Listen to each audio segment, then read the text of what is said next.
Hey, how's it going? Can you hear me? Yes, I can. All right, perfect. We're live right now, and that we're dealing with a whole new setup for the platform that I'm using for this live broadcast. So I hope that countdown wasn't too haunting. It was a really strange, unnerving sort of music mixed with that background that I chose. So I hope everyone's not jarred out of their consciousness. Um, Hello and welcome to another live edition of the Coprano Society Blood Satellites interview show. I'm here with an individual who I've actually spoken with before a couple of times. And both times I had a great time. His name is StormyWaters, and you can check the bottom part of the screen there for his Twitter. Now, I've linked your Twitter, your X account, and before I started, I want to know if you had any other areas or projects that you're working on that you'd like to plug at the start. No. I'm good. All right. I just post. That's it. That's all the time I have. He posts good, and we were in like a stream with Meta Prime first, and then I was on another Twitter stream with you, a Twitter Space, Yeah. and we talk a lot behind the scenes, and so sometimes I'm worried when I speak to a guest because I've never spoken to them before, but I know this is going to be great, and I always have a great time talking to you with you. And every time we talk, I leave with something really, really fascinating, especially in your area of expertise. And just to put it out there, you work in the venture capital space, and I want to be very, very careful not to besmirch your good reputation by being part of the Blood Satellite expanded universe. So if you feel free to Oh, tell this me is to going to get me investors. I already talked to legal. Like we're going to see how the press release looks, what we can get away with, what we can't. I think this is going to be huge. I've been on the phone to Israel and people are jumping through hoops. I'm probably the only one of the only guys that in my space that doesn't have to do that. Been lucky enough to. There's actually a couple of Saudi guys that one Saudi guy, a good friend in particular, that pushed me to get into VC after I sold my company, didn't know what to do. So I'm the only guy that probably in the space that doesn't have to call Israel ever for Now, anything. now, I imagine that I'm a big fan of the show Succession. So when you say a Saudi guy, some people might imagine an oil baron with like a picnic type hat. I'm imagining like a cool cocaine Saudi. No, the exact opposite of that. In fact, he's kind of like autistic. So he's the type of guy that he's about like 5'2", very very skinny. Is like hardcore autist, but he's a PhD from MIT. Like he knows his stuff. And no, I I wouldn't was even know best how friends to with him for imagine years. a Saudi autist. Like, I don't know what that even looks like. So imagine a very small Arab guy with a vest on that has 71 pockets. You're going to know it has 71 71 pockets because bongs. that's how many he is going to tell you it has. And if you say anything other than, okay, if you act even the slightest bit interested, he will take off his vest and go through each and every pocket. One of the pockets can fit a whole laptop. It goes on in his back, like right. Yeah, I made the mistake of, anyways.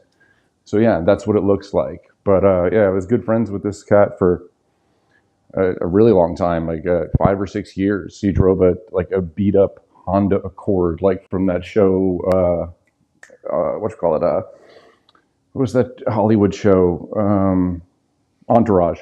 Oh, yeah. E's first car that he left at the airport, like that piece of shit Honda that they all drove. Anyways, it was worse than that because it was full of dents and smashes because he would fall asleep a lot. But he wasn't a good driver. Just this guy constantly falling asleep at the wheel. 100%, dude, his parents. Well, I didn't know this, but anyway, we were friends for a long time until one day he asked me to go out to dinner with his dad, and like I thought this guy had I thought he was like I don't know, just he's a brown guy.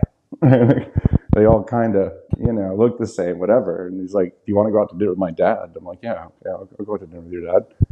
And he goes, "All right, cool. You're gonna be at your hotel?" I said, "Yeah." And I get a call like 2 hours later, and he's like, "Hey, are you still at your hotel?" And I'm like, "Yeah." He goes, "Okay, we're sending the car over there to get you. It'll be like 5 or 6 minutes, and I was like, "What, your dad's coming to pick me up?" And he's like, "No, no, no." Like, "So you're coming to pick me up?" He's like, "No." I was like, "So who are you sending to come pick me up?" He goes, "The car." I was like, "Okay." He's like, "I'll call you when it's out front." And It's I just got a two nude women pulling a chariot. Oh yeah, it was a Rolls Royce Ghost, and I was like, "What the fuck is going on?" And come to find out that my friend for a long time, his dad is a large real estate developer in the Middle East, like one of the first. To be completely honest, we actually knew a few Saudis, Judas and myself, back when early on, and they were rich as well. At this point, if I were to meet a Saudi, I'd be very disappointed if they weren't wealthy or well connected. I don't know who these regular Saudis are. They don't exist. There's like there's less than 1 million citizens, period, in the whole country. I think it's like 700,000 actual Saudi citizens, and each one of them get a stipend. So like if you go overseas to school, like you probably see like your experience with Saudi is probably like a lot of younger ones, right?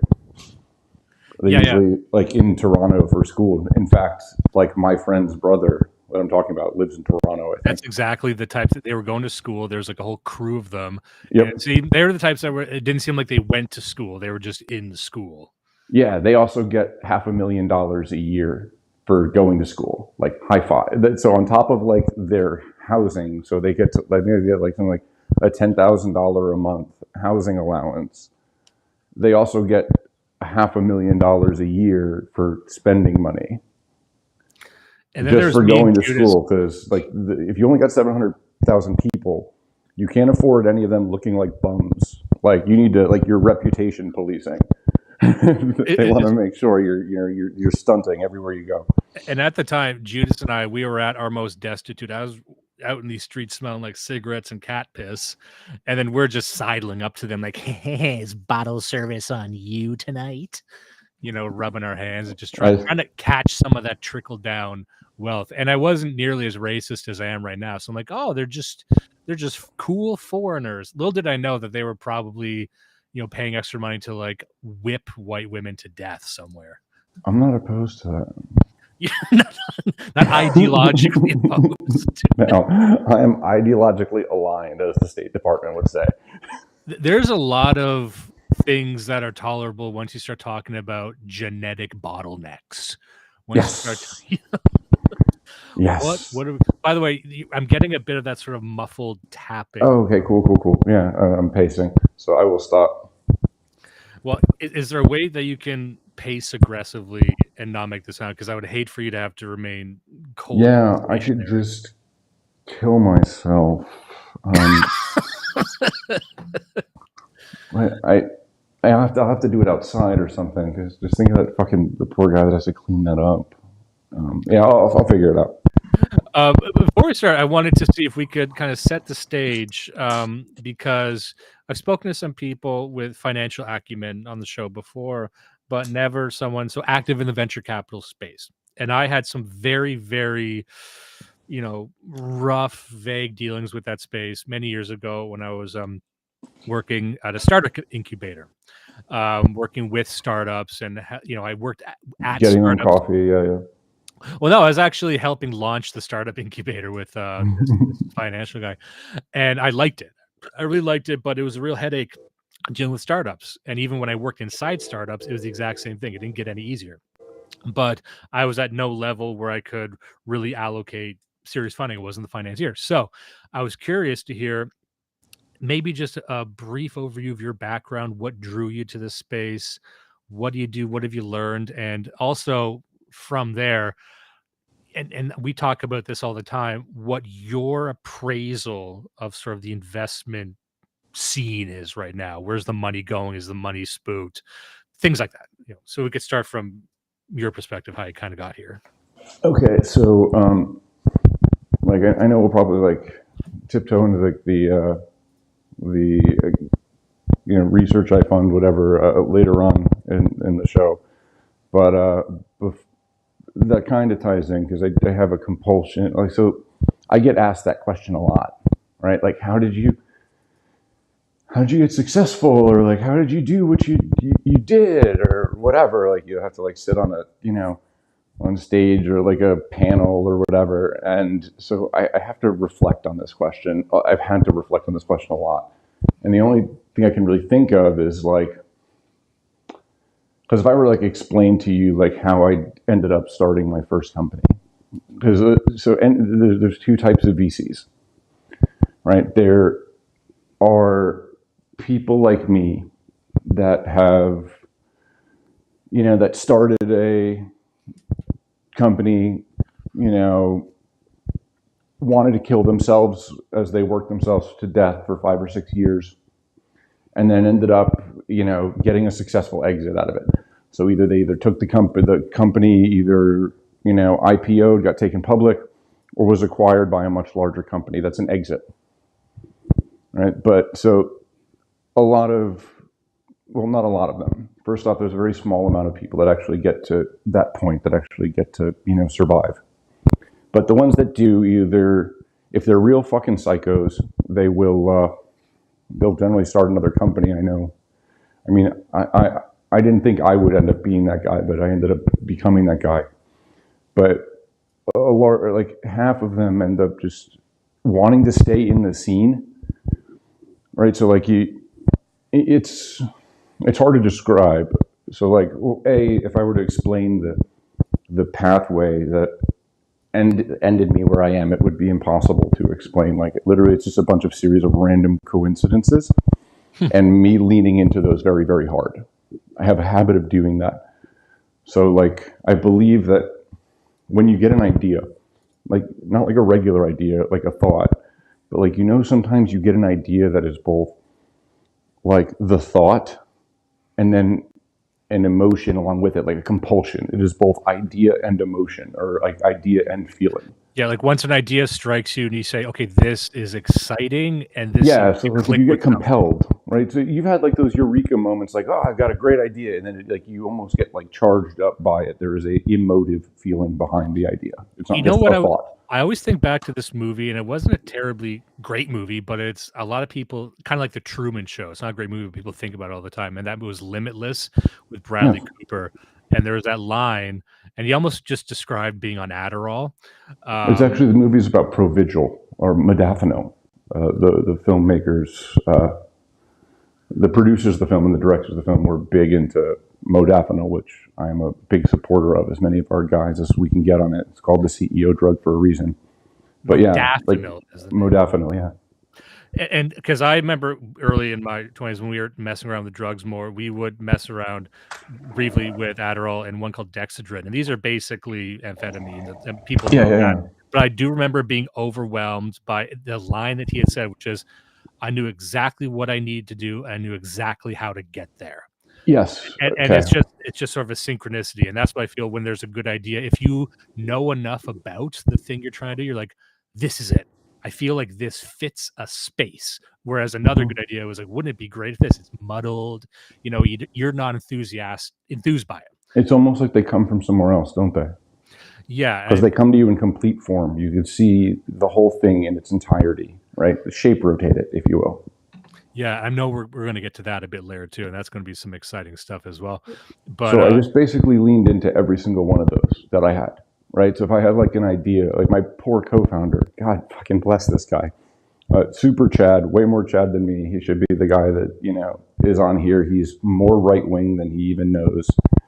Like he literally is the the Ubermensch guy. So like great, like repeat serial entrepreneur, a couple exits under his belt, like tall, built wrestler guy, like worked his way up from like literally living on a bench or sleeping on a bench, being like, to, buying his first Ferrari 6 years later, from park bench sleeping to Ferrari in like 6 years. He's got like 3 beautiful blonde hair, blue eyed kids, my 3 godsons. Like he's uber chat. He should be the one on here, not me.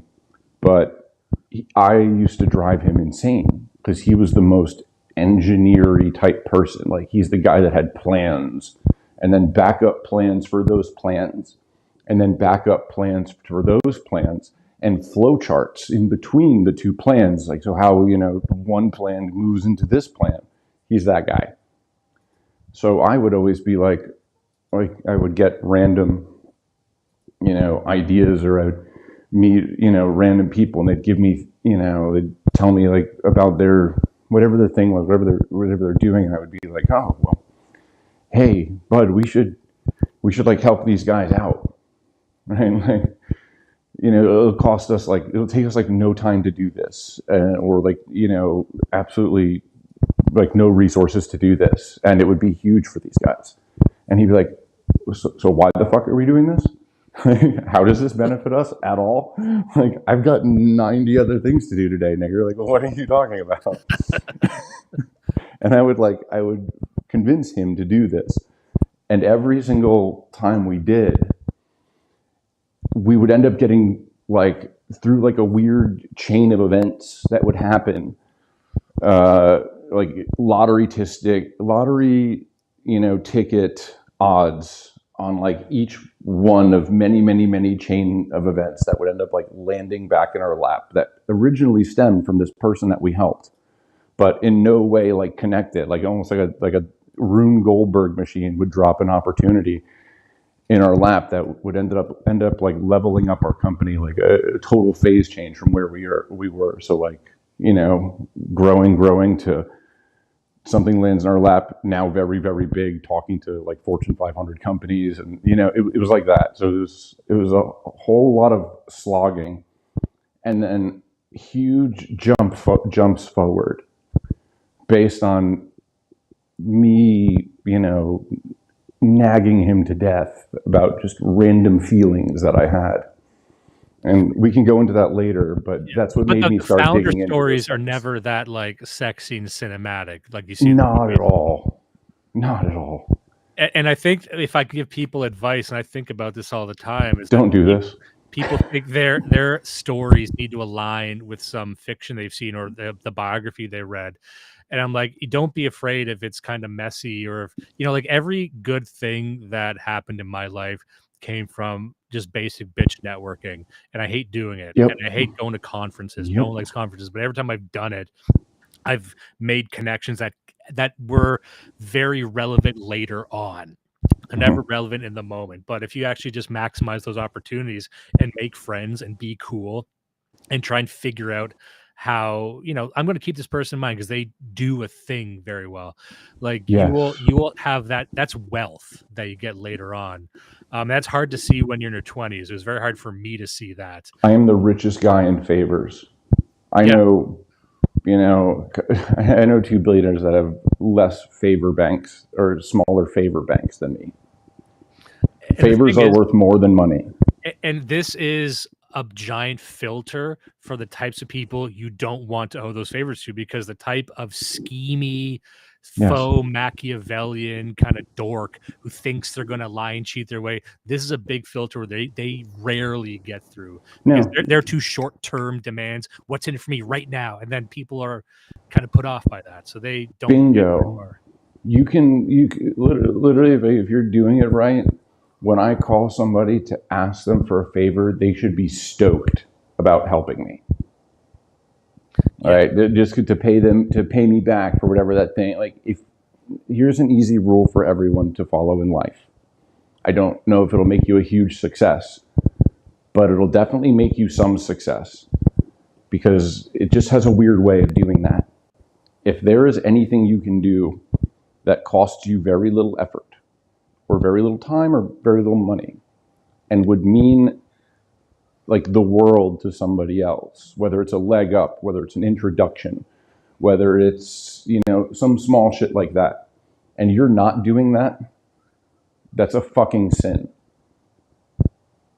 And if it means nothing to you and it would mean the world to somebody else, you need to be doing that shit. If, there are guys, you doubly need to be doing that. And every time you do, in this weird chain of events, however later, like you're talking about times, it'll pay off much bigger than you could ever imagine when you're doing it. Yeah. By the way, the mic is still popping a little bit. I wouldn't mention it if I need more tape. My chest hair is gonna have like big bald spots on it now. Well, you're gonna have to even it out with more mics. Uh, he's got dyslexis here. The mic is a bit felted. That's the Odyssey chat here. My thing is, you could also say like, oh, he's just kind of parasailing right now. Like I would lean into and sort of like playing really age retarded, walking into stuff. All like that's what you're hearing. The thuds are me eating shit in my house.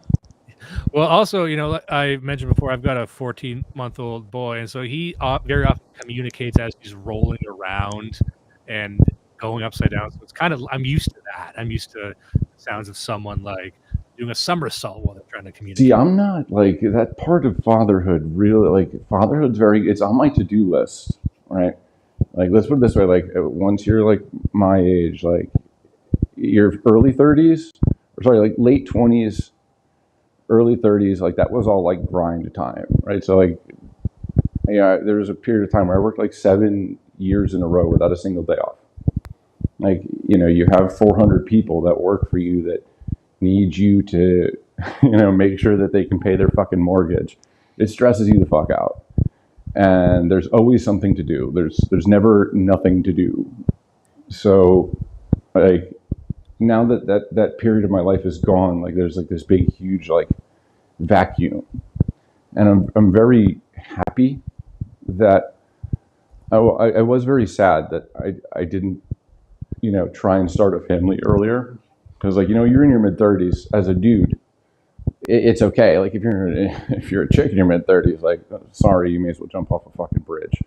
But a guy, whatever. But yeah, it's one thing I wish I was able to do earlier. But now I'm just now setting my mind to, okay, find someone that's not crazy and fill her full of babies. Yeah, we were talking about this in our chat just the other day. Like dating in your 30s, the goods are odd, but the odds are good. Odds are good, but the goods are odd. That's how it goes. Unless you're. Where did you hear that? That's very fucking funny. It's one of those things that's floating around in like bar wisdom. Yes. But yeah, no, it's the same. Honestly, once you do, I always tell people this because I had my first in my early 30s as well. I guess some people, generally it's a good idea to start early if you can start early. Yeah, and have as many as possible. Yeah. But a lot of guys are kind of getting their late 20s, early 30s. And, people always talk about the biological clock of women hitting when they hit 30. It kind of hits guys too, because if you're 30 something, you don't have a kid, you start thinking like, oh, what am I doing? What's something's missing here. Yes. You're getting honestly, if you're like the 40-year-old guy at the club, the whole world looks at you weird. I remember being like 19 at the club and seeing old single guys there. And I'm like, I don't want to fucking be that when I'm that age. Yeah, you're terrified of it. Yeah. And so one thing I say to guys is something I notice, and especially for people who are like me, who are worried that, you're giving something up with fatherhood. You will be amazed at how much your life doesn't change. It will change, obviously, but there's so much. If you want to keep things from your previous life, you can. Usually the things to go are drug and alcohol abuse. It's very hard to be drunk and high all the time and be a father. Aside from that, anything from travel to, going to concerts, whatever it is, you can actually, if you're a diligent person, you can build around that. Like my co-host Judas, the amount of things he's able to do with 2 daughters, even like for me and my wife, like this is the last interview. Like we're taking 2 weeks off because me, my wife, and my 14-month-old are going on a trip. We're going to Texas, and then we're going to New York on a plane. And so you can do that with a very young child. You can, if you want to work a little bit extra, and you strike me as someone who would be able to do that. And a lot of guys are. So a lot of guys are spooked by saying that life is over. Not really. I mean, if you're creative, you can figure out ways to do all kinds of shit. Yeah, just charter. Yeah, especially if you've got money. Like what? Yeah, like that. This is the one benefit, I guess, that there is of starting or setting out to settle down, right? Is that like for guys that are older, who knows? Like my advice could be terrible, like because I haven't actually succeeded at it yet. I've only just started, so it may blow up in my face, and you may see me on like a milk carton. Just some terrible thing happened to me, but I mean, as of right now, where I sit, I feel much happier getting my finances set first before starting this. I know like it's not supposed to matter and you can make babies work on any budget, but I know a lot of cats that had a lot of trouble like in their marriages or in their relationships because of money. Like it's the number one thing that people get divorced over. I know like people in our sphere say it's like, no, bitches want to like eat, pray, love shit, but 60% of all intermarital fighting is about money. So like if there's also something to be said about like putting yourself in a position where you can have a family first. Yeah, no, I got in arguments with people fairly recently about this. I understand where they're coming from because I always hold two truths in my head at the same time, and sometimes it's hard to do. The one truth, it's that it's better to have kids, many kids, when you're young with a good woman, obviously. But however, there is a reality where you can have too many kids, given your socioeconomic circumstances. Bingo. You actually sabotage them in a dysgenic way, because if you've grown up in rural areas, low-income areas, you've probably seen white people even where you're like, "Man, they shouldn't have that many kids. They're living fucking 4 to a room," whatever it is. Think of, at least admit there's a worst case scenario, a floor you don't want to live by. My issue is that some people refuse to admit that floor exists. Now, you can raise kids poor. Everyone, go up to a poor kid and ask them if they'd rather be dead. I bet they say no, right? But however, we must understand that there is such a thing as overshooting it, maybe with the wrong type of woman. It's better to have a good amount of money with a good woman than no money with a saint woman. Because how many lady saints do you fucking know? I know exactly. think they're saints, but those might be the worst ones.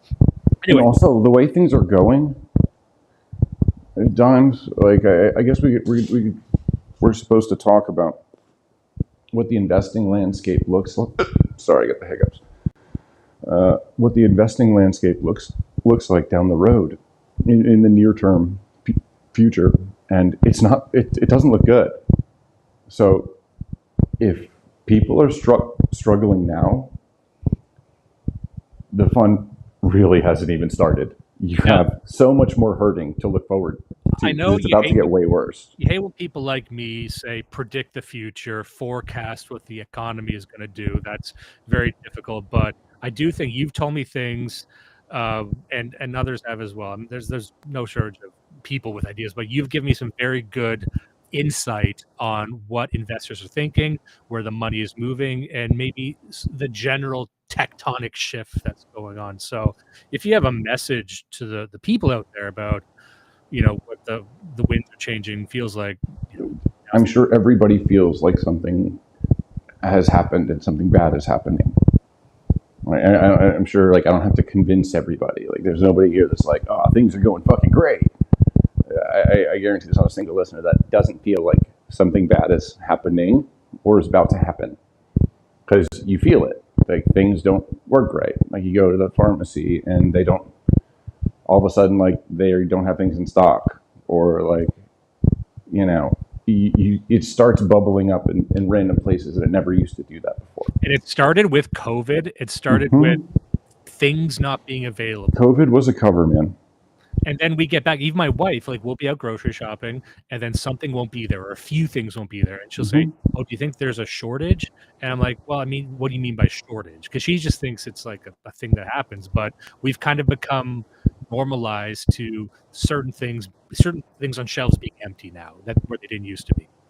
I did an episode with that TV head guy, and then I did another one with a very prominent finance account that's in our spheres called Peruvian Bull.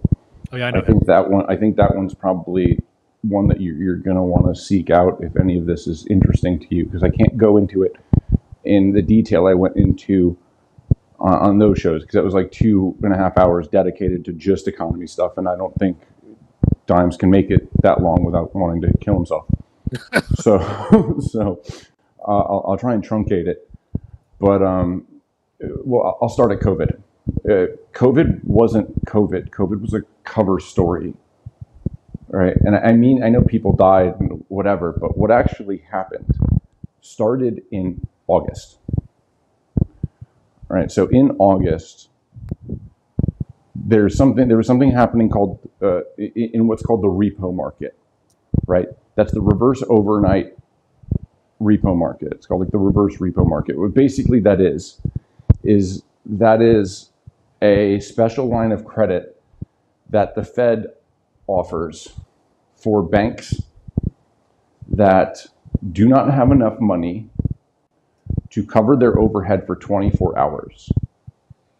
The overhead, the repo term, or the terms on the repo contracts are 24 hours. So basically no bank wants to be seen in the repo line, or else doom is going to happen to you, because everybody that sees you in the repo line is going to be like, oh, well, these guys are fucked. Time to sell all their stock. And then you do actually become fucked. So the repo crisis was all of a sudden, every bank was in the fucking repo line. And if you go back to like the financial, your financial media outlet of choice to August of 2019, and that's all you'll hear. That's all you'll see is the repo crisis. And it wasn't US banks. It was hundreds of foreign banks, European banks, Canadian banks, UK banks, Hong Kong banks, Chinese banks. Because in 2008, everybody thinks like, oh, it was the mortgage crisis that happened. Like, oh, it was those bad adjustable rate mortgages. That's not what fucking happened. That's what you were told happened. What actually happened is the offshore dollar market broke. Right? If you actually go and look at who actually got the bailouts in the 2008 bailout, there's a bunch of fucking foreign banks. Nomura Bank in Japan, $800 billion. Deutsche Bank, $910 billion. Barclays, $790 billion. Right? Any one of those foreign banks got bailed out by the US Federal Reserve, being operated by a fucking traitor that should be hung from the neck until dead. Right? And which one was that again? Because some people Bernanke, I think. Okay, good. Because when you hear that, some people are thinking like 5 different people, and maybe they're right. Yeah, they all seem to have the same kind of last name, so whatever. Except for this guy, which is good. This guy's great. But yeah, Nomura Bank, for instance, got bailed out more than all the U.S. banks put together. So you tell me about this repo crisis, this U.S. mortgage crisis. It was the mortgage crisis was a fucking cover, because nobody wants to actually explain to people how the world financial system works. Right? Everybody says, "Oh, the U.S. dollar, the petrodollar is gonna blow up. Like everybody's getting off the petrodollar." All right? Oh, the world reserve currency. Like you don't know what the fuck you're talking about. Anybody that says like the petrodollar or whatever doesn't actually know what they're talking about, because there are $2 that exist. I know it sounds crazy, but it's the truth. The dollar that we spend inside the US is different than the offshore dollar. They come from different places. You have to go all the way back to World War II and the Marshall Plan to figure out how this happened. But I'll save you the history lesson and basically sum it up as we're supposed to give Europe a money printer, and instead some Epstein stuff happened, and a certain banking family from the UK somehow got a hold of that money printer and has been printing US dollars offshore, what was originally meant to rebuild Europe after World War II, and they used it to consolidate the international banking industry. Right? You can do a lot of buying of banks if you have a dollar printer in the basement. Problem with having a dollar printer in the basement is for every dollar that you print, you're not actually printing money, right? You're borrowing dollars, right? So you're lending money denominated in dollars. That's how 99% of all the currency in the world gets created. right? The bank will say, I have $1 million in treasury bonds. I'm going to take these treasury bonds, I'm going to park them into my vault, and we'll call those reserves. And if there's $1 million in reserves, that means I'm going to lend out $9 million, which you're going to say, that's insane because you only have 1 million in reserves. Well, what you've effectively just done is printed 8 million new dollars that didn't exist beforehand. You only took 1 million, stuffed it in the bank vault, called that reserves, and you lent 9 times on those reserves. You just hypothecated not $8 million. That's how 99% of money is printed. Very little of it comes on printing presses. So when I say a money printer, I mean we gave them the ability to lend money in dollars, borrow money in dollars. We discussed this briefly on a previous episode where we reviewed the money revolution, and you cruelly claimed that I was way off on describing. Yeah, you don't know what the fuck you're talking about. I know a bit. Can you give me a bit? You know a little bit about how much you don't know what you're talking about. Would you like to correct the record? Where was I wrong? Okay, so this is why none of the financial books that you read about economics make any sense, no matter what side you pick from. Because until you understand the offshore dollar market, you're not going to understand what's happening. This is why all the people, and it's not like a hidden conspiracy, right? Like a good friend of mine is for people listening. The 2 books we covered back to back. One was the Great 7 Deadly Financial Sins by Warren Mosler, who's a figure in the space a lot of people know. Then there was Richard Duncan's The Money Revolution, and we also covered the Princes of the Yen. So it's kind of like a trio giving what we thought was. Sorry, continue. I just wanted to. No, there's I'm blanking on the guy's name, but the first guy to figure this out, right? So basically, the reason why the entire financial press, right, and the commentariat can tell everybody that the Federal Reserve is going to pivot. The Federal Reserve is going to pivot. And one fucking nobody on Twitter, me, will say, no, they're not. They're not going to pivot. And the reason I'm right 14 times in a row and they're wrong 14 times in a row isn't because they're lying. Right? It's that they legit don't know any better. And I know this sounds strange considering these are the people that we, run the show.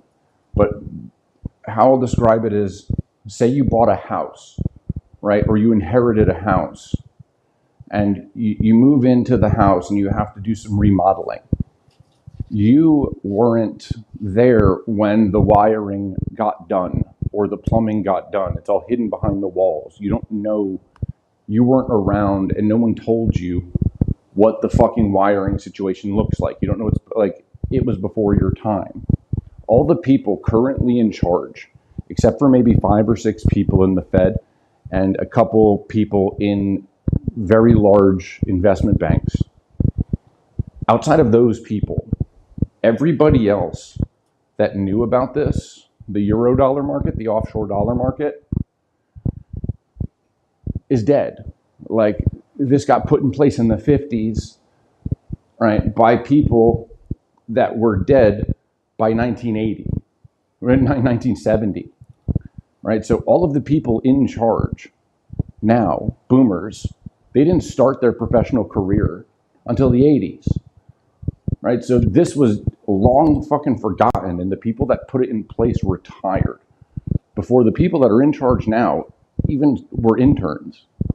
Like I talked to a very good friend of mine, kind of like the guy's like my mentor, right? Because I'm a VC, I know tech startup shit. Like Wall Street finance stuff is shit I learned. I'm a good learner. All right, but him, the guy is the 4th in command at JP Morgan Chase, 3rd under Jamie. And he's the head of something. And even he didn't understand what the euro-dollar market in its totality, right? So basically, this offshore money. So put it this way. Let me just say, this runs very much in line with, I've heard a few people in our space, a good friend of mine by the name of Fancy, with an S, he was saying, look into the euro dollar. And I never knew what he meant. Okay. So this is some great synchronicity with that. Yeah, there's like me and there's a couple other guys that are talking about it. Tom Luongo is one. He's a libertarian. He's a fucking boomer, but he's a good egg. He's not bad. He let's put it this way. He knows who the bad actors are. Even though he doesn't say it, he kind of hints at it. But he's a boomer. He's scared. But he's done most of the work popularizing it. I actually heard it from him early on, and then kind of set out to work of figuring exactly how it works. So I've kind of, gone a bit further than him because I have a little bit more relationships than he does. He's just like a guy. He's just a regular guy. So he, so the euro dollar market is this. So out of all the money in the US, or out of all the dollars in the world, right? 9/10 of all those dollars are euro dollars. As in, they were printed by foreign banks and they're not collateralized, right? So basically, like let's say HSBC, Hong Kong, wants to issue a line of credit to an Indonesian rice wholesaler, right? And he's going to go take $100 million line of credit, and he's going to go to India and buy $100 million worth of rice. HSBC is going to lend him $100 million, but they don't have $10 million. They're not buying $10 million in treasury bonds, putting those treasury bonds in their reserves, and then lending against those reserves. There's no fucking reserves. They're not doing it. So they're basically just hypothecating dollars, as in they are non-collateralized. They didn't buy the treasury bonds, and they're not lending against the treasuries. They're lending against nothing, right? They hypothecated, miraculously created dollars.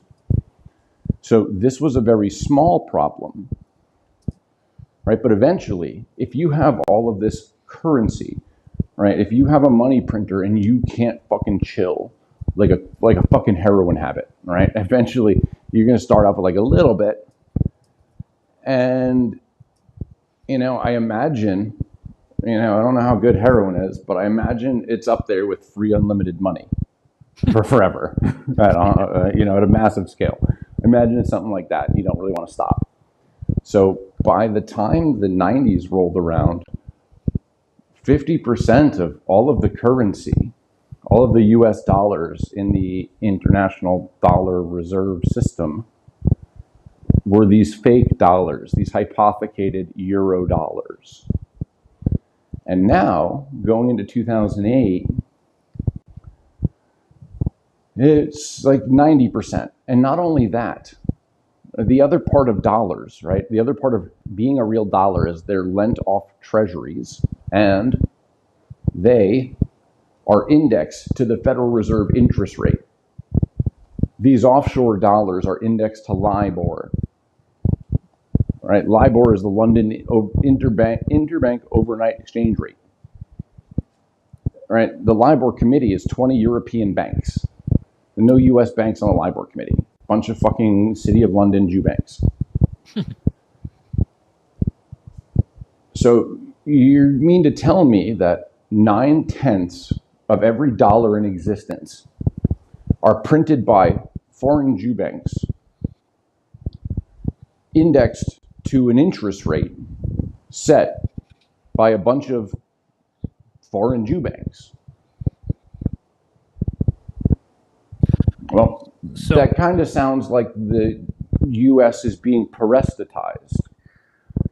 So when you hear news, as I've heard, every 6 months there's news about BRICS coming up with an alternative to the dollar as the international It's standard. bullshit. That I Laugh think a at lot of them people, hysterically.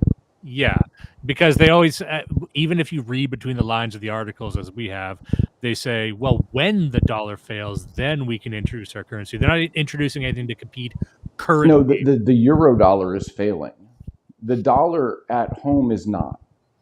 So the reason the repo market crisis happened in 2019 is because the US banks, particularly Jamie Dimon, they shot first, right?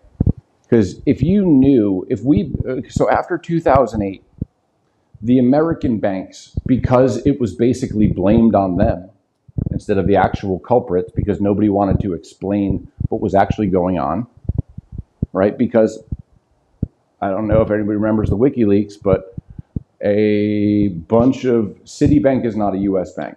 It is a fucking foreign front, by the way, in case somebody's wondering. It was Citibank that put Mr. Barack Obama in there and picked his cabinet, right? So they knew this was about to happen, right? It actually happened in between November, him winning the election, and him being inaugurated. But yeah, Citibank picked Obama's entire cabinet for good reason, right? And this is why it got blamed on all the American banks. So the increased scrutiny in the American banks basically caused them to really get their house in order. They're squeaky fucking clean. But the European banks, not so much, especially like if you have a money printer in your basement. Are you really going to clean up your act? No. Let me just ask you this. Is this why, as many in the Occupy movement have pointed out, there was no one in the American financial sector that was really held to account for the collapse? Could the reason be that they didn't fucking do anything? Okay. Anybody can, as soon as they do due diligence and they actually start looking into the academic studies that went and tracked every single one of those dollars from the 2008 bailouts, they will be as shocked as I was to find out that 95% of it went overseas. Right? So that's what's breaking. Right? So a whole bunch of offshore banks printed a bunch of fake money and used that fake money to create a bunch of derivative contracts and future contracts. You use future contracts to suppress prices of commodities. What BRICS actually is a rebellion of commodity producers against commodity consumers, right? So developed world buys the commodities, turns them into finished goods, and then sells them back to the rest of the world, right? Which makes the first world countries a fuck ton of money. And the countries that we just use for resource extraction, not so much. And particularly Europe, because they don't have any of their own fucking commodities. So they need this system to exist because all of this fake money allows you to create leverage on this fake money. So right now, out of the there's 33 trillion in national debt for the US. Basically, our government has to keep spending money to create the treasury bonds to support this bullshit system, right? Because of how overstretched it is. Now they're clamoring for treasuries because of how much they've fucking overextended themselves with this bullshit system.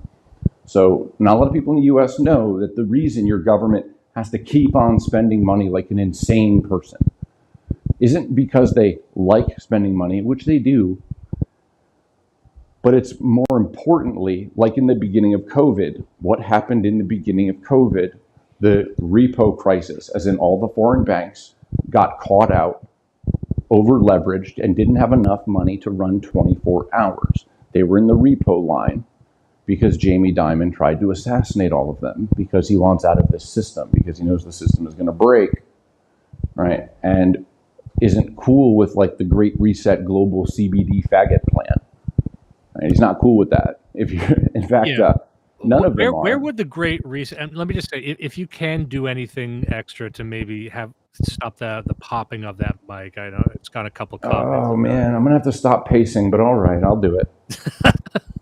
I don't want to interrupt you when you're going off like that, because it leads into what I wanted to ask next, and I got some big, I broad. hope you people appreciate this.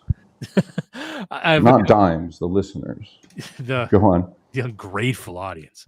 I wanted to ask, does the Great Reset, which everyone knows about, that's the Klaus Schwab, that's the World Economic Forum, how does that fit into all of this? Is that an Okay, extension this of is it? really easy to explain. Right, so we'll start with the zero carbon green energy scam, right? Because that's kind of overarching, right? So imagine if you're a bunch of European, when I say European financial or European banks, what I really mean is like the 20 or the 13 City of London banks that are all privately owned by kikes, right? So what you should do is, everybody, if you want to know what I'm talking about, it'll be the best article you ever read. I promise you will be very, very happy that you read it. Just go to UN's review, or in your search bar type UNZ City of London. And you'll be amazed what these kikes have been up to. That's who I'm referring to. If you want to know like what the Great Reset is, what all this is for, it is because these people, I just, every time I say like these people, I just imagine it in like the in the jazz hands, anyways, whatever. He does a very good Semitic voice. It's very funny. These people created a $400 trillion derivative time bomb. And that's all the power that these people have, right? If you have a money printer and a derivative printer, you can buy off whoever you want to buy off. You can squeeze whatever country that doesn't want to cooperate. Like, all their power comes from this. The reason you don't have a fucking gold standard anymore, libertarians, isn't because of Richard Nixon. It's because of Jews, particularly the City of London ones. Because what they did with the life, like literally they were drowning after World War II, right? The banks were the only Jews that actually matter, right? The banker ones were drowning, and we threw them a lifeline. And by 1960, they used that lifeline to consume all of their Anglo competitors, right? Barclays gone, right? All of them gone. Then by the end of the 70s, they had gotten all the ones on the European continent with this money printer.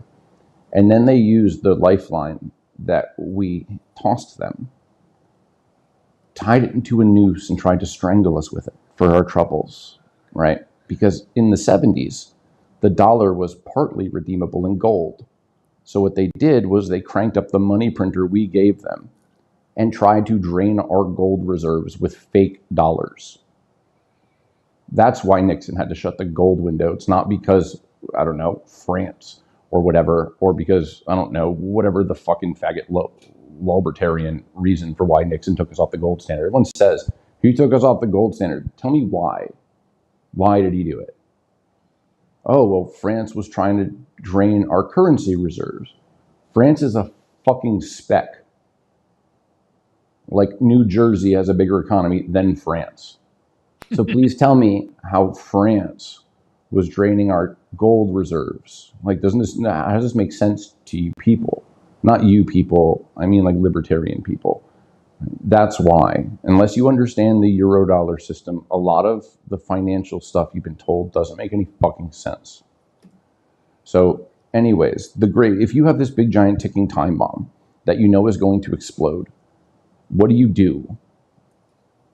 I have to A, get a new system into place as fast as possible, and B, stop the inflationary pressure that is going to happen as this time bomb is going off, because I can't have Weimar problems before I get the new system, the new prison system in place, right?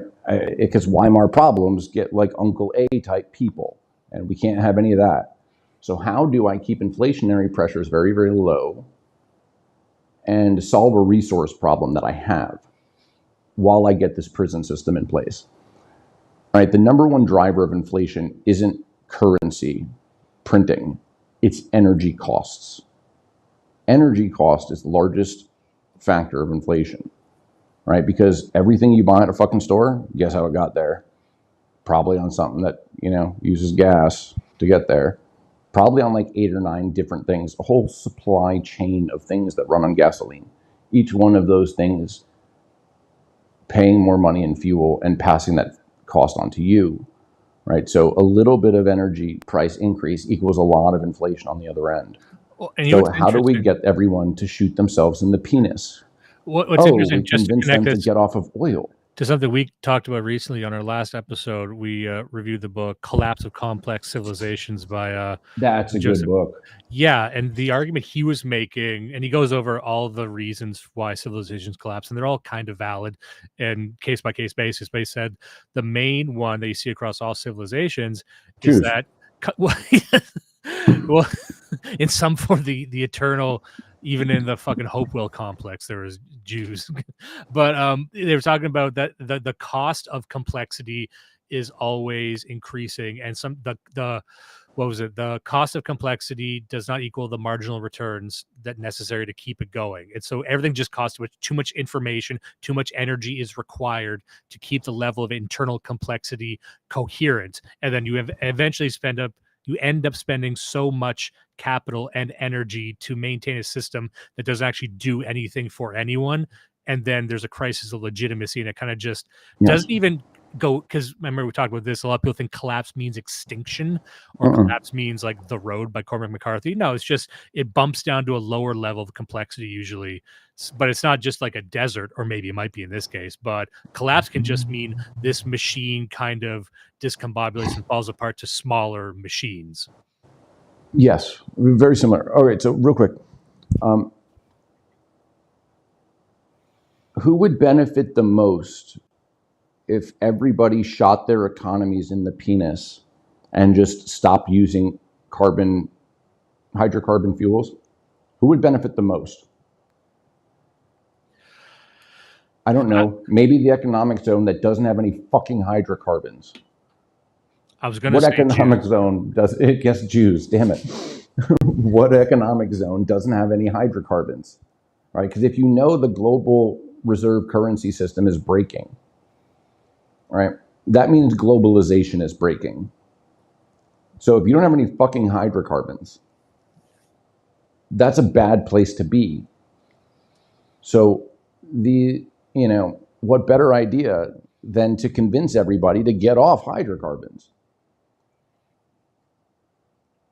All of the green shit started in Europe, and to give you an idea of how they're all connected, how that's all really connected to currency, I urge everyone to go back to maybe the second or third time Jerome Powell raised interest rates, and you will see Greta Thunberg screaming on television how the Federal Reserve needs to stop raising interest rates, and it's going to destroy the banks. And if we want to save the world from climate, we first have to save the banks. Well, that's fucking funny, cunt. Why do you care about interest rates? Let alone, why do you care about banks? And then why a week later is Jerome Gutierrez, the fucking president of the United Nations, sitting on the United Nations floor telling me that if Jerome Powell raises interest rates anymore, there is going to be a worldwide famine and societal collapse. He literally used the word apocalypse, which is funny considering his ethno-religious background. So why are those two things happening? Why are all the people I hate very upset about interest rates? And not any interest rates, my country's interest rates. What the fuck's going on here? So there's the CBDC system is this. And this will explain why the US banks didn't want to go along with it and why they decided to break the system first when it suited them the most. They're not really breaking the system entirely. They are just cutting they're cutting the support line or the lifeline between the North American economy. Luckily for you, Canada, you're kind of attached to us, like the fucking freak Siamese twin that doesn't do anything and is gay. Well, I mean, But we're we're right breaking next off to you, so you're kind of anyways. gay too. Just A huge faggot, by the way, in case anybody. but Yeah. before we I go on, also have a book to sell you about Bronze Age stuff. I have a certain mindset you should. Yeah, be I've getting got into. a certain mindset. You know who had romance figured out? The Greeks. But before we go on, I just wanted to mention, just back to the green energy thing before I forget, one thing that we covered very recently. Every book on technology we've covered, even with Ray Kurzweil and the singularity, there seem to be certain industries that they always recommend you should just pour capital and development into. One would be quantum computing, another would be Yes. AI, but renewable and Rigetti computing. yeah, Leave and renewables alone. Rigetti computing. Write it down. Rigetti computing. Regitti. I think I'm terrible at spelling. Rigetti. Everybody else saying they're doing quantum computing stuff is full of shit. Rigetti is quantum computing. And you want to know how you know that Rigetti is going to win? Because their seed investor was a company called it was a venture fund called InQtel. And in the VC space, it is kind of like an open secret that InQtel is the CIA's venture capital fund, right? And quantum computing supremacy is item number 2 on strategic priorities for the Defense Department. As in, quantum computing is the second most important thing in the world to these people, or to the people that have, all the monies. It's of utmost strategic importance. AI means nothing. AI is bullshit. AI can just get thrown right in the trash. Supercomputers mean nothing, right? So Rigetti Computing is the only company that is actually shipping quantum computers, right? So what everybody else in quantum computing is doing, right, it's like cloud quantum compute. So what they're doing is they're renting out a bunch of supercomputers and simulating what small quantum computing outputs would look like. It's not actually a real quantum computer. It is a simulation in a very, very large regular computer, simulating what a little tiny quantum computer is like. That's not what Rigetti is doing. Rigetti is actually building real deal quantum computers. And right now they're up to 84 qubits. And let me explain what 84 qubits means. By the end of next year, they will be at 402 qubits, quantum bits. And 402 qubits is the magic number, because I can take, with 402 qubits, technically it doesn't have to be 402, but 402 is when you reach quantum supremacy. What that means is I can take all of the supercomputer power in the entire world, tie it all together with a string or a rope, right, to make it just like one big thing. And then I can run those supercomputer human sent iPads together for 1 billion years. And a quantum computer of 402 qubits can do more work in a second than all the supercomputers in existence, tied together like a human centipede, can do in 1 billion years. And that's what quantum supremacy looks like. A quantum computer is, to say orders of magnitude greater, it's an order of magnitude greater in every direction, right? So like a regular computer is bits, it's zeros or ones, right? What a quantum computer is like tic-tac-toe, right? So you basically only have 2 variables. What's the first move that you always make in tic-tac-toe? You get the middle square, right? Yeah. Okay. So the middle square will be like the 0. And all of the other squares around it can be the 1. Right? So instead of a 0 or 1, like a binary, you have, what is that? 3, 3, 9 total variables sitting around it. All right, so a quantum computer is 7 orders of magnitude more variation in its compute style. So it can compute in basically a good way to imagine it'd be like if one computer is only 1D or 2D, right? 3D would be better than 2D. This would be like 7 dimensions, right? So a quantum computer can exist and compute in many other different dimensional directions. I know none of this is making fucking any sense. Rigetti Computer is the only one that has one. As you're saying this, I actually have their site pulled up in front of us right now. I'm going through their site and just kind of showing people what it actually looks like and highlighting parts. Yeah, so like D-Wave, all those other companies that say they're doing quantum computing, they're just simulating in a supercomputer what a tiny Rigetti quantum computer can do. But Rigetti is actually building the real deal. And also, by the way, my friends, they got a whole bunch of Pentagon contracts immediately. And you know the fix is in. Because, all right, so guess who was the first investor in Facebook? In-Q-Tel. Guess who was the first investor in, Google, In-Q-Tel, and so on down the line. You know that they're picking winners when the states that are the most Defense Department friendly, right? So South Carolina, Tennessee, West Virginia, right? Places like that. Those state pensions are the state pensions that the DoD wants to take care of, right? Because they get a bunch of special privileges in that state. So 3 of those states that I just mentioned, their state pension funds took very large positions in Rigetti Computing right after the IPO, which is it's like a payoff, kind of like, you know how like a book deal is like a bribe. You know, no one's reading Bill Kristol's fucking book about gay sex, right?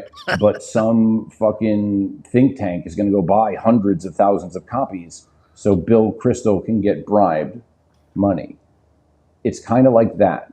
Like the DoD knows something is going to be like the horse they're going to pick already, and they're letting all their favorite state pension funds, because the states, like all state pension funds are fucking insolvent, by the way. Like if you have your money in a state pension, if you're like a state employee that has a pension with the state, you should probably get rid of that. Like you should probably take the penalty and get the fucking money out of there. Because if it's any state in the US, it's insolvent, especially California or New York. They're double insolvent. You should do it quickly. But that's kind of how they pay them back, right? Like they let them in on their fucking like inside. The fucking Defense Department's the biggest insider traders there ever fucking was. So Rigetti Computing is the quantum computing company you want to focus on. Everything else is fugazi. Well, and that's interesting to say that, because at the start, what I was going to say was that something like Rigetti computing and quantum computing makes sense to me, and there seems to be applications, whereas in green tech and renewable energy, it just seems to be a scam, money pit. Yes. And anecdotally, everyone's got a story on how it's a scam, but then even financially it seems to be a scam. But it sounds to me like everyone's still saying, put all your money in this. So that must mean they know something that we don't, because it sure as shit isn't because of return on investment in any direction. Exactly. You were 100% accurate, right? So like imagine if you were a bunch of banks, right? So there's 2 different types of banks in this story. There are the US banks, and then there's the European banks. The US banks had to get their shit together after 2008. The European banks did not. So they're insolvent, right? I believe, what is it?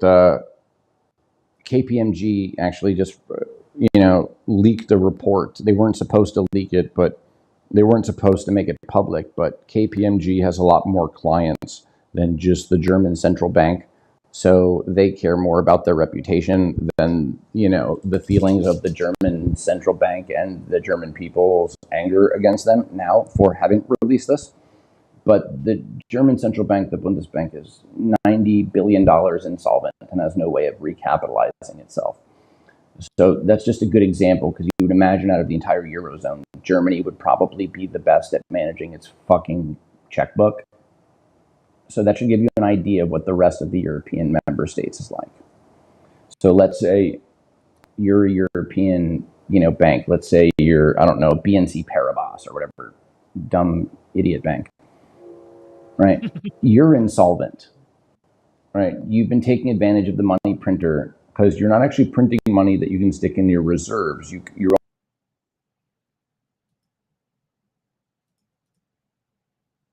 Oh shit.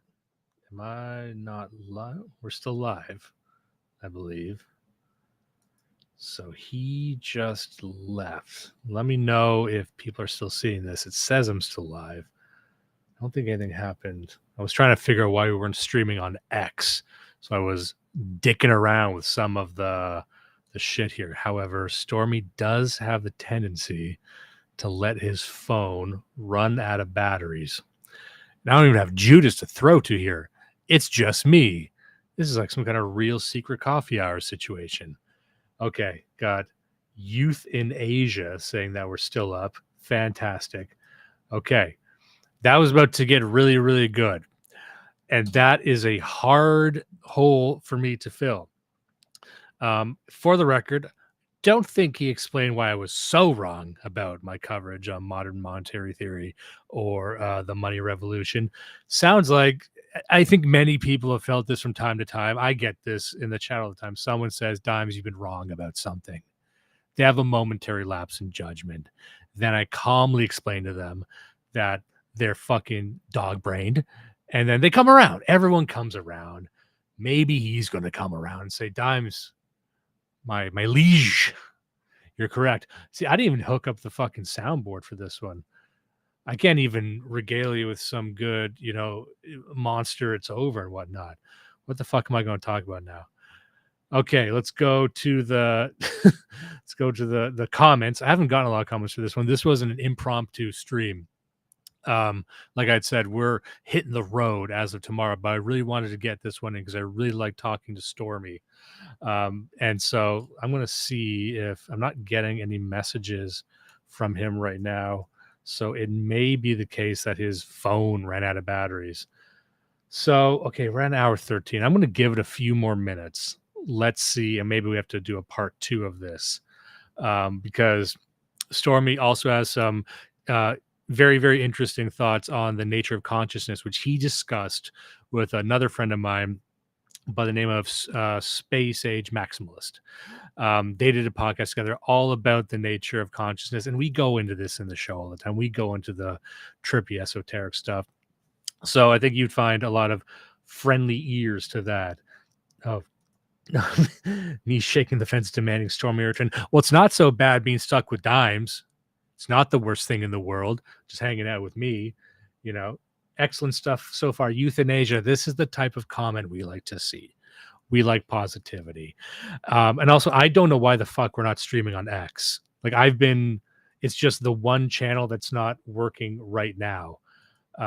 So let me just try this again because that's where we actually get most of our followers. I'm not trying to do my own art. We're pretty big on X.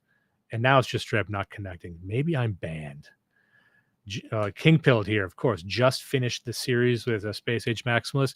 Can't recommend it enough. Cannot recommend it more than Blood Satellite, of course. A great stream lines up with economy things. I suck at saying this word. I should stop saying it. Money things. I hear from other people who seem to know something. Yeah, like I like the people, I trust the people who admit that maybe we're in the weeds a little bit.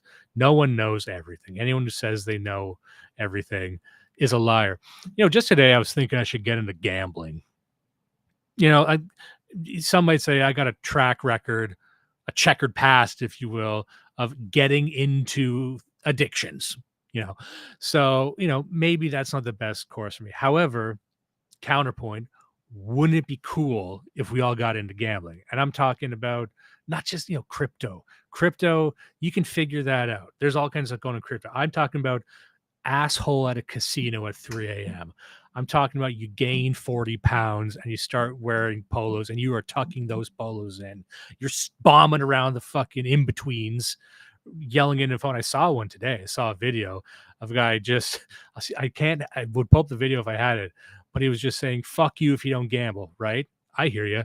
He's talking about, I was down 120 grand. Guess what? I put everything I had. I took out some money on this 25 grand chip. And guess what? I got two more. Now I'm only down 75 grand. And we only got Tuesdays left, baby. That's the kind of energy I want. I want the energy where I lose 75 grand and it's fuck the world. How about that's kind of what happened with the Las Vegas shooting, I think. Everyone's getting hung up on these stories about Saudi arms deals and is this possible or is that possible? What if he was just on a real fucked up streak? The Las Vegas shooting, he killed, what was it, 25,000 people? None of them Jews. That's kind of crazy. It's not what you think it is. That's just guys being dudes, gamblers mode. I haven't looked in the chat right now, so let's see how this little tangent's doing. Euthanasia, another great comment. This guy, I'm loving this guy. Enjoy your book reviews too. Some of your game footage choices make me question your canity, you might say sanity. I think I play games pretty good. Check out the clips on YouTube and Odyssey. I like to keep it diverse. Diversity is the name of the game at Blood Satellite. Okay, let's see. Am I getting any messages from Stormy? Hold on. I'm just going to send him one. All right. Richard, are we playing roulette? Yes. You know what? Roulette's a game that they say there's no skill in roulette. I disagree. I think we could get pretty good at roulette. Everyone wants to pick blackjack. They want to pick poker. Oh, that's like the chess of cards. Fuck cards. I want a contraption. Cards are Satan's. Cards are Satan's fingers. They got 52 fingers. I want things that spin. There's a way to do slots. I'm sure of it. There's like, if you get enough boomers in a room, there's a way to outsmart all those boomers. Dimes. Oh shit. Stormy's gone. Let's vamp for a minute. And whoops, just got my channel deleted. But all the casino games are boring. No game is boring if you're losing hard enough. Like, what is skydiving? Skydiving is falling to your death. What is more exhilarating than skydiving? What is more exhilarating than ziplining, which is nothing but skydiving on a 45-degree angle? All the best things in life are you hurtling towards death. Sex. You're about to get sucked into a fucking vagina. What's that about? You ever had sex? It's horrifying. What else? What are some more things? Checking for Stormy. Okay, what are things that people do? Riding in a car. What's that but falling horizontally? Let's check the chat. Is this going okay? Looks like it. Gambling would be more reliable than economic advice. I hear you. What's better? Winning $1 million and losing $1 million are kind of the same feeling.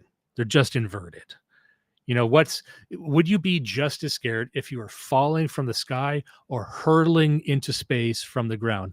Both are terrifying. One might feel like rapture, but it might not be.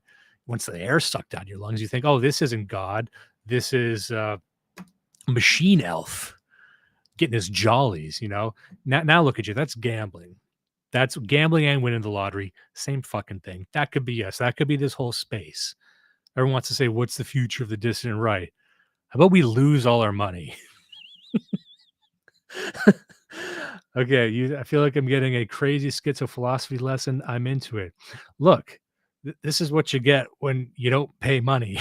This is what you get when you don't subscribe. Let me see. I'm going to get this. I had this going here. QR codes. Support the show. Look at this. Join the Gumroad for exclusive content. That's a QR code. Does anyone use those anymore? You got to hold your phone up to the screen. I don't know why they designed it that way. Anyway, you could do that. Also, there's this. That's for the hat we sell at the Good Suffer store. I'm just literally just shilling right now. Okay. Canuck Wisdom. Thank you, Kingfield. Richard, but dimes. I've already lost all my money. All right. Where were we at, Jim? We were talking about I don't want to even discuss consciousness because he will do a better job of that. Okay, I really do think Stormy's phone might have just shut off because he's not seeing the message I just sent him on Telegram. So we might very well do another episode of this in the future because I do like Stormy, and I can get my buddy Sean Weiland in here on this. Look at these other people streaming on Telegram. I'm seeing Ferryman's Toll, Lucas Computer. Oh, how are these people doing it? It must be that we were doing too good of a job. What other things can people do? Putting on your shoes is kind of like getting into a coffin. You know, what are the commonalities? You get dressed every morning. You go to work. Yes. You also get dressed up when you're in your coffin. Coincidence? I don't fucking think so. You're every single day, you're kind of dressed like a corpse. Now, what does that say about you? Should you be nude? Yes, I have been reading the Bronze Age mindset. What does that have to do with anything? You know, I'm really not. You just leave me to my own devices. I'm just gonna get into the weeds and start talking mad shit. Who do I hate? Who's a no good Nick in the space? Let's talk about Judas. He's out there. He's up north. He's fishing. Let me tell you this. He had a good piece of wisdom he gave me today, and I agree with it, that there is no difference between someone who's just started fishing and someone who's been fishing for 40 years. I believe that to be true.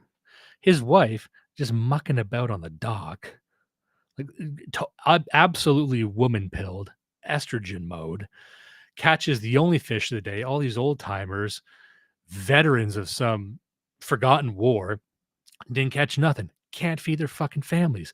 Probably want to kill her. Probably want to send her back. But she did what I did the first time I went fishing. When I was a teenager, my girlfriend at the time, in a canoe, no business being in a canoe, caught a fish. The only guy who caught the fish that day made a mockery of her entire family and never caught a fish since. I've only been a few more times. I got to get okay at it for my son, Nichols. But, you know, I gave what I believe is the wisdom of the day. So put that up on the board. Wisdom of the day is God grants his biggest fish to his most ironic subjects. Oh, wait, here we go. Here's Stormy back. Apparently, I was saying something that nobody, like, I just had my internet cut out. I don't think it was, the Mossad, but I was really kidding. Okay, so I've been drowning out here. How long have I been gone for? I'd say around 5 minutes or so. By the way, I can kind of hear myself. Oh man, I can't wait to listen to this and like listen to that awkward. Like you trying to swim around for me. Thank you, I appreciate it. Where did I don't know what I was talking about, man. Okay, we were nothing good. By the way, I can kind of hear myself in the background there. I don't know if you have headphones on or anything, but where were we? I'm fixing that right now. You know, maybe we can get in the chat. You say, save us from dimes. Things are getting weird, man. In the chat, let us know where we were because I made a note of it and now I can't recall. But I think we were leading into discussing consciousness because that's the one thing that I didn't want to get into before you could really get into it. Yeah, and just real quick for anybody that wants to finish up where I left off, I don't know if I got to say the BlackRock going direct reset plan, but check out a guy by the name of Martin Armstrong. Martin Armstrong is the most prodigious securities and financial market forecaster in the history of tradable securities. And his work on this is by far the best. Would this be Armstrong Economics? Was that his website? Yes. And if you want to know what this guy's street cred is like, go on Rumble and type in The Forecaster. There was a documentary about him that got pulled off of Netflix and a whole bunch of other places and YouTube. This guy did 11 years in solitary confinement without ever being charged for a crime. This guy got worse than Julian Assange, and you've never heard of him. There's a reason for that. Right. I'm just scrolling through his website right now, just showing people what to look at. Yeah, here, I'm going to drop the link to the Rumble movie. or the Rumble documentary about him. I strongly urge to people to check it out because I can explain to you what this guy's track record is like, but it's going to sound unbelievable if I Also, tell you the King man Tilt here predicted. mentioned that he was taught. You were talking about the European banks being insolvent. That was where we left off. Oh yeah, they're basically putting all of their money into the green energy, kind of scam. They're going to basically use the green energy produced as kind of like their version of treasuries, and therefore like the yield. Think of like Bitcoin mining, but instead of mining Bitcoin, it's trees and imaginary carbon credits. That's really what they were. I'm not joking. You could also look at the BlackRock plan for that too. I wish I was joking. They don't do a very good job. And I will, after the stream, I will send you the links to all those BlackRock reports that I mentioned, so I don't sound like a crazy person. You'll be able to link it for the people that listen on the podcast and all that fun stuff. I'm going to drop the link in our Telegram for the forecaster on Martin Armstrong. This dude did 11 years in solitary confinement without ever being charged with a crime. And the only fucking good thing that Sotomayor, in her, queen yassness, has ever done in her life is release Martin Armstrong from jail by forcing the Department of Justice to charge him with a crime. And since they couldn't and didn't want to because there was no crime, they had to let him go. He served 11 years in solitary confinement, almost died twice for contempt of court because he didn't want to turn over his computer system that he built called Socrates to the CIA, because Socrates is kind of magical. Socrates predicted the collapse of the Russian sovereign debt market 10 years in advance to the day. The collapse of the Libyan currency 7 years in advance to the day. The Argentinian peso 9 years in advance to the day. I can't tell you how Martin's machine works. I think I have an idea, but I'm not sure. But he didn't want to give it up because he spent his whole life building it, and then the CIA threw him into jail. This is interesting. I never heard 3 times as long as Julian Assange, who just got out today, apparently. Whatever. This guy was the largest broker. This guy was the largest dealer of treasury bonds in the world, right? Like $9 trillion of treasuries every month were brokered by this guy. He was without him, the Federal Reserve wouldn't have worked. Right? $9 trillion in 1990 is like all the dollars. And this guy was the central banker's banker.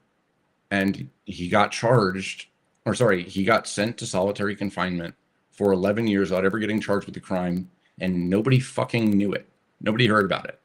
There's like some flimsy cover story about why, and that was it. And back before the internet, they could just literally black bag you like that. So his work on what the Great Reset is and what is actually happening, i.e. the euro-dollar market, is probably about as good as anybody's. And I guess this leads into sort of the broader question I was asking earlier, which is that, and again, this is from the outside, from below. What can we say to regular people? What can we expect to happen? And how many other people know this? Like, how many people up in the area where you're at are discussing this in these terms? Very few. They're discussing similar things, but because the breaking up of the euro-dollar market, one of the symptoms of that is basically the collapse of globalization.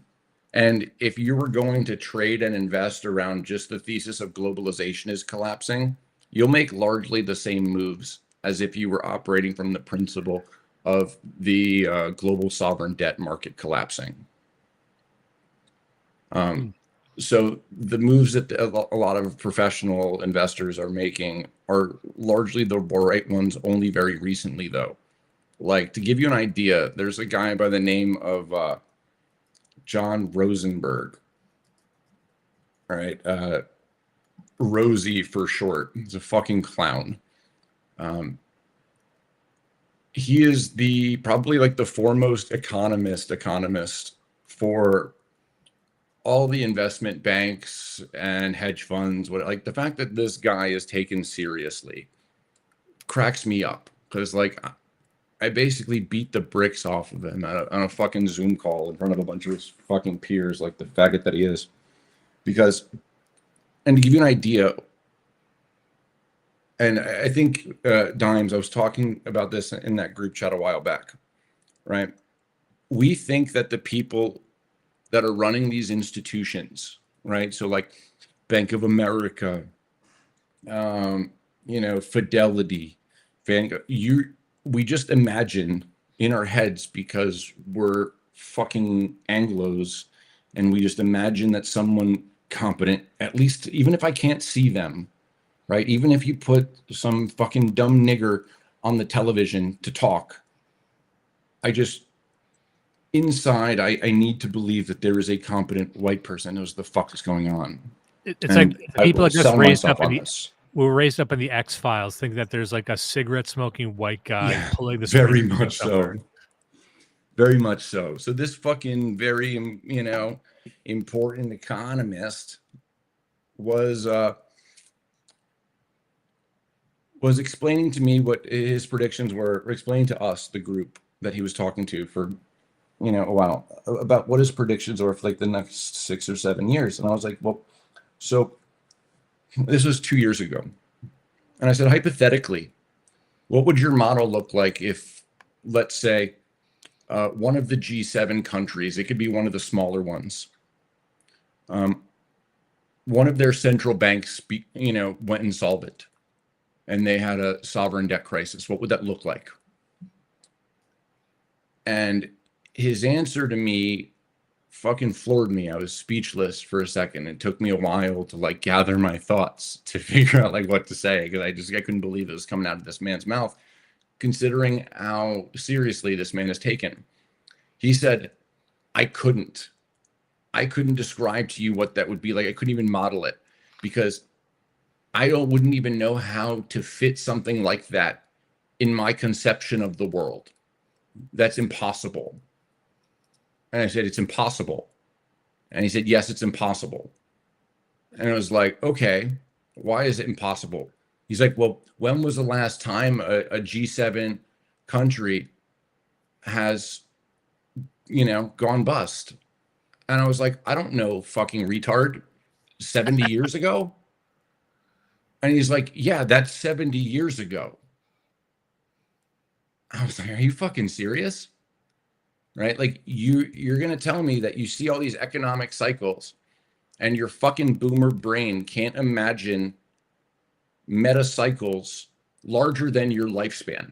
It's weird, because that would be classified as a known unknown, which is that something's there and you're aware that there's an almost ideological wall blocking you from it, but you don't see that as a problem.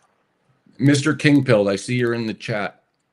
Remember earlier when you and I were talking in GC, and I said why it's important that you break your paradigm, why breaking your paradigm is important, because your paradigm is what you conceive your reality with, and the limits of that paradigm dictate to you what is possible and what is not possible in your lived reality, right? So having a limited paradigm means that options and possibilities that could exist for you, because of your paradigm, you are physically unable to see them.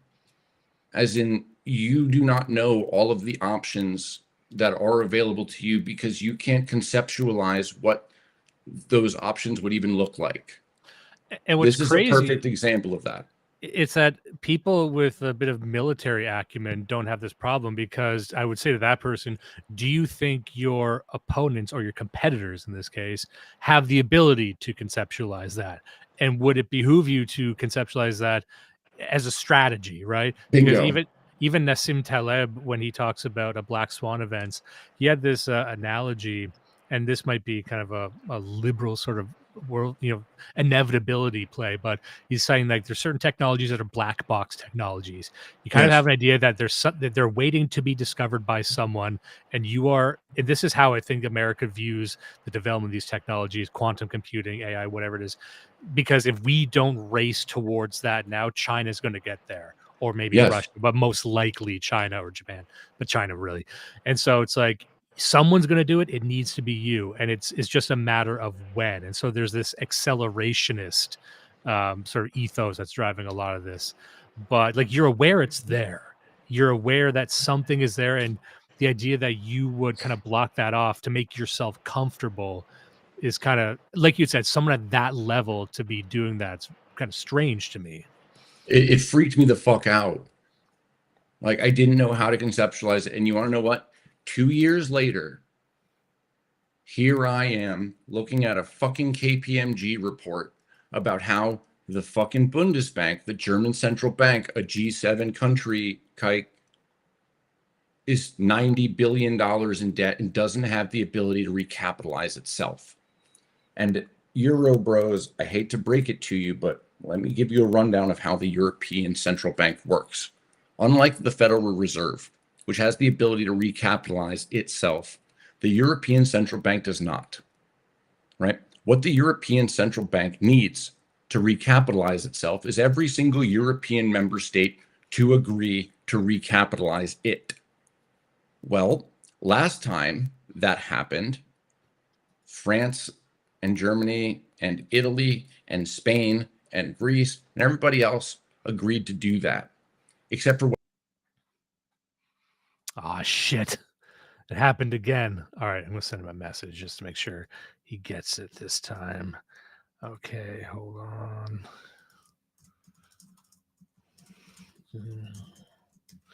All right, sent him a message. He had sent me that Martin Armstrong thing here. I'm just going to share this while we're at it.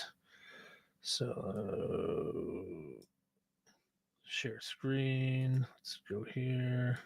The forecaster. Share this. Okay. So this is the documentary he was referring to here. Martin Armstrong, the forecaster. Has a computer been able to predict the rise and fall of nations in the world economy? From the Aquarius bus. Maybe we just fucking watch this until he gets back. See what the chat's doing. Does the chat want another fugue state? I don't know if they're cut out for it. I don't know if someone send me a message that I might end up putting on a shirt. You know what? I don't even want to say it. I don't want to say it. And someone might take it. Yeah, I'm just going to say it. Instead of the phrase, I'm built different, it's I'm built indifferent. I love it. Copyrighted. No one's allowed to take that. All right, so let's see what's going on here. What's going on with this documentary? Love this, man. Gay hypnosis over easy. Who are all these people not watching my shit? Hypnosis over easy. You seem like the type of psycho who would like a fucking hour-long explanation of Agartha. Doors of Perception. Ugh, unoriginal. Let's just roast commenters for a second here. Fascinating must watch. People use must watch a bit too much. Honestly, nothing is a must watch. Most things are a never watch. What did I watch recently? I've been watching Mr. Robot. I'm conflicted. I spoke to Arthur Dane about this on his show Blood and Rain, which hasn't been released yet. Arthur Dane, I got my eyes on you. I got my peepers squared on the fucking Danosphere. And he loved Mr. Robot. He said season 4 of Mr. Robot was one of the most important seasons of TV he's ever seen. So I've been watching Mr. Robot. I'm saying mid. I'm saying it's okay. I think the entire show is carried by Remy Malik, but I think people would like that show if they haven't seen it before. If you go into it with my lukewarm endorsement. Don't go expecting the world. In fact, expect the first few episodes to be pretty annoying, right until up until it gets weird, and then it gets a little too weird. Goes neo noir. Neo noir is a bit of a crutch visually, where it's like, okay, now we're in a black room with one purple light coming down. It's very film school. Anyone can make anything look good with just one purple light, of course. So it gets a bit into that later on. However, it's about hacking, it's about secret conspiracies, and the main villain is China. And I was surprised that they kind of kept that and they didn't make it Russia, but they kept it. Not only is it China, it's the Chinese intelligence apparatus. And the main villain is like a Chinese, I guess you would call them a cross dresser. They're not trans. It's literally just a man who becomes a villain when he puts on a dress and doesn't try very hard to be a woman. But people still call him she when he does that, which is very amusing. Like when you see trans people in a show like this, you think, oh no, here we go. Here we come with the queers. Then you realize this is about programmers and half of them are trans. So that actually checks out. This might be the one show where you're allowed to have this many trannies in one place. Anyway, I'm like halfway through season 4. I'm thinking it's a recommend. I think that people should go through it. I think like The Sopranos. The Sopranos is not a perfect show, but it is an important show, and you'll be all the better for it. Okay, there we go. Yeah, check your screenshot. Check the screenshot I sent you in the chat, man. I don't know if you just switched to restream from something else, but it seems like a platform issue. Okay, honestly, this is why I'm probably having problems with X. There's like an API issue, and then also I don't know. They switched to like a new fucking template. It's like 2.0, and I've been learning it the entire time. So it wouldn't surprise me if it's just the fucking platform. I was just ranting about Mr. Robot for a second there. Oh, so apparently I was out for like 14 minutes. Jesus fucking Christ. That was the first time. Okay. This last one was only a few minutes. All right. So did I explain why you're getting infinity migrants? No, not that. But let's go into that. Okay. Shit. Okay. The reason you're getting infinity migrants and the reason the migrants are getting infinity money is because the ECB needs that to happen. Because when you take infinity migrants, you give them infinity money, and those migrants spend the money that they were given, what it looks like is it looks like GDP. It looks like velocity is happening, right? But it's not. But if they didn't do that, right, the GDP would nosedive so fast that the entire world's worth of it, like all of the investors in their sovereign debt would flee to the exits like the fucking building is on fire. And then the collapse happens in days and not months and years, slowly as they can manage it, or they think they can manage it. Obviously, as you people in Europe are seeing, they're not doing a fucking great job, are they? Right? He said there was one European country that didn't participate in the recapitalization in the past. Yes. So not just one country, it was Spain, Italy, and Greece. They got vampirized, right? So instead of Italy, Spain, and Greece, and Germany, and France, and everyone getting together to recapitalize the ECB like they were told would happen, what actually happened is France and Germany sucked all the money out of Greece, Italy, and Spain to recapitalize themselves, the countries, as in Germany and France, and the ECB. And Germany, they're doing fine, besides all the infinity fucking migrants and niggers everywhere. But Spain, Italy, and Greece, I don't know if anybody has any friends or family in Greece, they will tell you that they never recovered after 2008.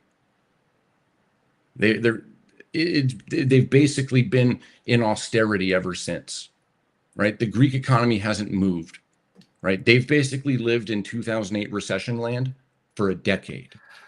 So these three countries, if you ask them again to recapitalize the European Central Bank, you know what they're going to tell you? They're going to tell you to go fuck yourself. I Because remember last time you fucked them in the ass. And then there's Poland and Hungary, the two countries, and Slovakia, the three countries that the European Union is currently sanctioning, right? So why would the three countries being sanctioned by the very institution that's going to come to them and ask them to recapitalize them. I'm sorry, you're oppressing me. You can go fuck yourself. So there's no way that the European Central Bank is going to be recapitalized. It's not happening. And if the German central bank is $100 billion insolvent, that lets you know just a little peek behind the window what's actually happening at the central bank of Europe. The ECB is way worse. So I remember we mentioned before very briefly about the nature of collapse and how the American dollar is different than the euro dollar. Yes. And if there was in the euro dollar, that whole area is collapsing currently, although America is not. What does, and just like that individual you're speaking to on that chat, they cannot conceptualize certain eventualities. Can we, to the regular people out there, imagine what a collapse might look like? What BRICS is preparing for, in other words? So BRICS is a commodities union, right? So what the euro dollar was used for by the European countries, right, was to print up a bunch of money to leverage up a bunch of futures contracts, right? So case in point is gold. Gold is the easiest, right? It's the easiest to point to make the analogy, or not to make the analogy, to make the point, because what's happening in gold, just take that and times it by every other commodity, whether it's fucking rice or whether it's copper, doesn't matter, or oil. What they do is they take a bunch of fake money and they use that fake money to lever up a bunch of futures contracts and suppress the futures market, which then suppresses the price in today, right? So they're suppressing the future price, knowing that it will downstream suppress the price today, which allows them to buy all of the commodities that these third world countries produce for cheap. And then they take those commodities as industrial inputs, right? Make the things, and then turn around and sell them the finished goods, right? So they've been artificially, it's, I hate to sound like a fucking faggot leftist, but it's colonialism. That's what it is. The euro dollar market is colonialism. And to give you an idea of what that looks like in a smaller term, just type in the West African franc, the currency that exists but nobody wants to admit that it exists. And, you know, Maloney was almost fucking murdered for even bringing it up. African franc. Yeah, so the, yeah, here you go. The CFA franc. So basically what France is doing to these 8 or 9 African countries in its monetary union, I just dropped it in the Telegram, is what the euro dollar system does to all of the commodity producing countries all at once, you know, for the benefit of the Eurozone. And when I say the Eurozone, I really only mean like fucking 12 private fucking kike banks in London. So there's that. And yeah, so colonialism is alive and well. This is why all of the, if you notice the countries that are in the West African franc, you'll also notice those are the same countries that Wagner keeps on fucking flipping governments in. Funny how that works. They really want Mr. Macron to stop being a fucking cocksucker. So France is so fucked. Not only are they doing all this other Eurodollar stuff that I'm talking about, like not only do they have all that support, but they're also basically siphoning off the lifeblood of 13 African countries, and they still can't even fucking pay the bills. So they're a big giant shit show. But all of those countries in the West African franc are all the countries that keep on having coups. And one of them in particular is Niger. Niger is very interesting. Niger is a very large producer of uranium, right?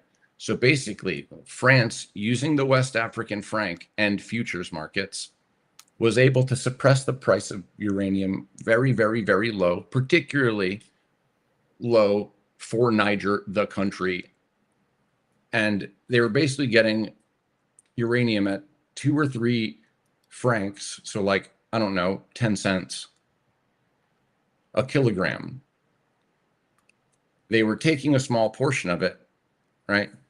Using it to feed their reactors and selling 90% of it to the rest of the world at the going rate of $150 a kilogram, right? They were literally pulling all the uranium out of Niger for pennies and getting basically free nuclear power at the same time as they're raising the power costs for all you poor sons of bitches that live in France, and then selling the vast majority off to the rest of the world.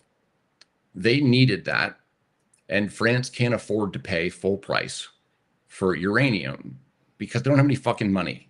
So once Niger flipped, it's basically kicked off the timer on a global uranium fucking panic. All right. So I don't know, Dimes, you were in that group chat that we were all in. I don't know, it was like 8 or 9 months ago, a year ago, and I was screaming about buying uranium. Yeah, I do remember this actually. Okay. So since then, uranium has tripled in price. And uranium will probably triple in price 3 more times until this supply-demand mismatch evens out.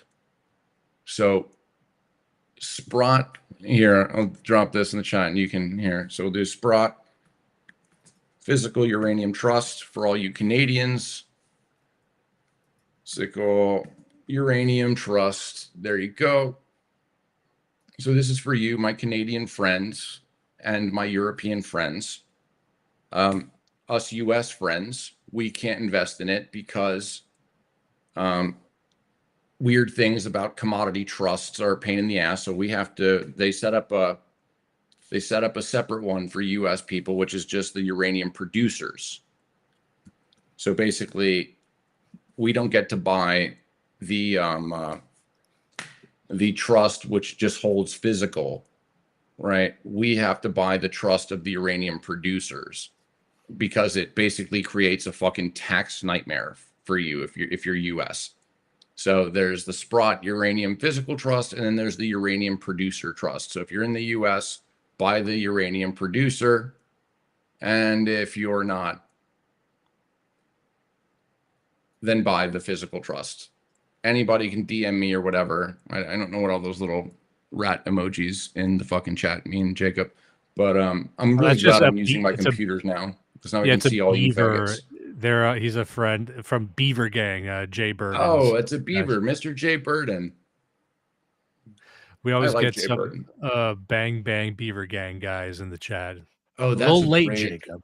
That's a great line. Where are the blood satellite guys? What do you call like the blood satellite following? I call them Bloods. I like that. Just start marketing gang merchandise to them. No, I'm serious. It's worked out fucking great for Jay. Yeah. Yeah, and I'm working with Jay on some merchandise that I'm hoping to get live. It's done now. I'm just trying to I'm sending him a piece of merchandise to proof to ensure that it fits his standard, because we partner with creators in the space through my Good Suffer store to really help them design a new sort of image for their merchandise, at least. And so we have some Bang Bang Beaver Gang merch that I'm really, really proud of, and he seems to like, but we want to make sure that the clothes are of a decent quality because there's too many bad shirts out there and bad hoodies and whatnot. So I'm not the only person that got a fucking bad blood satellite shirt. First of all, you did it was good, I bet, and you're just trying to hurt me. No, it wasn't. I will go grab it right now. Which one on my face so you can't see me, and you can all see how it didn't, like, I put it because when you order a fucking t-shirt, you don't know whether it's coming from Bangladesh and covered in like Bangladeshi juice or whatever. So you throw it in the washing machine. This fucking thing went from very, very soft and nice into like one wash, and it exploded like a fucking Spanish girl after a kid. Like, it just fucking ruined. Well, that's interesting because I tried to proof all these shirts before I even sold them, and I ran them through the wash a few times, and they seemed to be okay. So let me know in the DMs which shirt it was specifically, and I'm going to look into that because the Lindy Waffen one. Okay, I'm going to look into that and the supplier with that because that you should get them screen printed, man. Well, actually, I am working on doing that because right now We have a producer we work with, but I'm moving over to one single producer, a guy in our spaces by the name of Mike of Paul, who I'm sure many are familiar with. But I've been partnering with him. He did the hats, the trucker hats that sold very, very quickly, and they're of an amazing quality. And I'm trying to work with him to do all the shirts, all the shirts, all the hoodies, and guarantee from beginning, middle, and end that we control every step of the production process, so we can totally own that story as well. Own Instead that of story. See, that's marketing guy talk that you can't learn anywhere else except for the biz. but it's true, because everyone in the space, everyone uses print on demand, even though many of them say they don't. I think White Boy Summer does print their own shirts, and they're a quality product, but most people don't, because it's not cost effective for them. But we're investing quite a bit of time and money just so we can assure people that the money is staying within our space and that they're getting a quality product that I'm literally warehousing at my fucking. And anyway, it's a full beginning, middle, and end process that we're rolling out in the next few months. And May I throw like, out an idea? Yeah. Okay, so you know Tom Ford, the designer, right? Yeah. He makes a whole bunch of like just regular white, black, and like blue and whatever tees, and turns out nobody buys them. I guess because niggers wanted to say Tom Ford on it. So nobody's really interested in the Tom Ford t-shirt that doesn't tell everybody it's a Tom Ford t-shirt. And these things are insane quality. And you can buy them for like $20 a piece in bulk because there's so many of them that niggers didn't want to buy. And the quality is absolutely insane. I've got a ton of them. I wish I could just give them to somebody that, like, if you buy like a nice t-shirt, like whether it's like Yves Saint Laurent or like Lanvin or not the Italian guys, but like French designers, right? They still screen print. Like, you know how we made t-shirts like back in like the punk rock days. I know you listen to like nigger music still, but I don't know if you were like a punk rock kid, but like basically I listen to make white nigger screen music print too. t-shirts. Like screen printing was like something you could do with like your friends, like a little sheet, then you put all the colors and blocks, and you basically slide the paint up and down. And Judas was big into that, because Judas was an art kid, and we actually constructed screen printing stuff, and we were going to do that with him for a while too. But I wanted It's to. so much better if you notice, like the vinyl printed t-shirts, that like all of the graphics start cracking after a very short amount of time. Screen print, like you're just dyeing the cloth and it stays there for forever, and actually as it ages it looks cooler. Yeah, and that's the type of thing that and I like that Tom Ford shirt idea, looking for what high quality shirts we can get, because some people, they just want a delivery system for their logo, and I understand that, and there's people out there who will wear that and be happy with it. It's the most unright wing thing ever. We're It's connoisseurs. it's increasingly important to me that I can say this is a high quality product that you are, because I don't like taking just free money. I don't beg for donations. What I say is, like, we offer products. If you'd like to support the show, you can go to goodsuffer.com and buy a product or buy a book or we have a transactional process that's not just me on content welfare, right? And that's important to us. But also, we have standards. There's this guy I'm sure you're aware of called the Golden One. Big hyperborean style guy.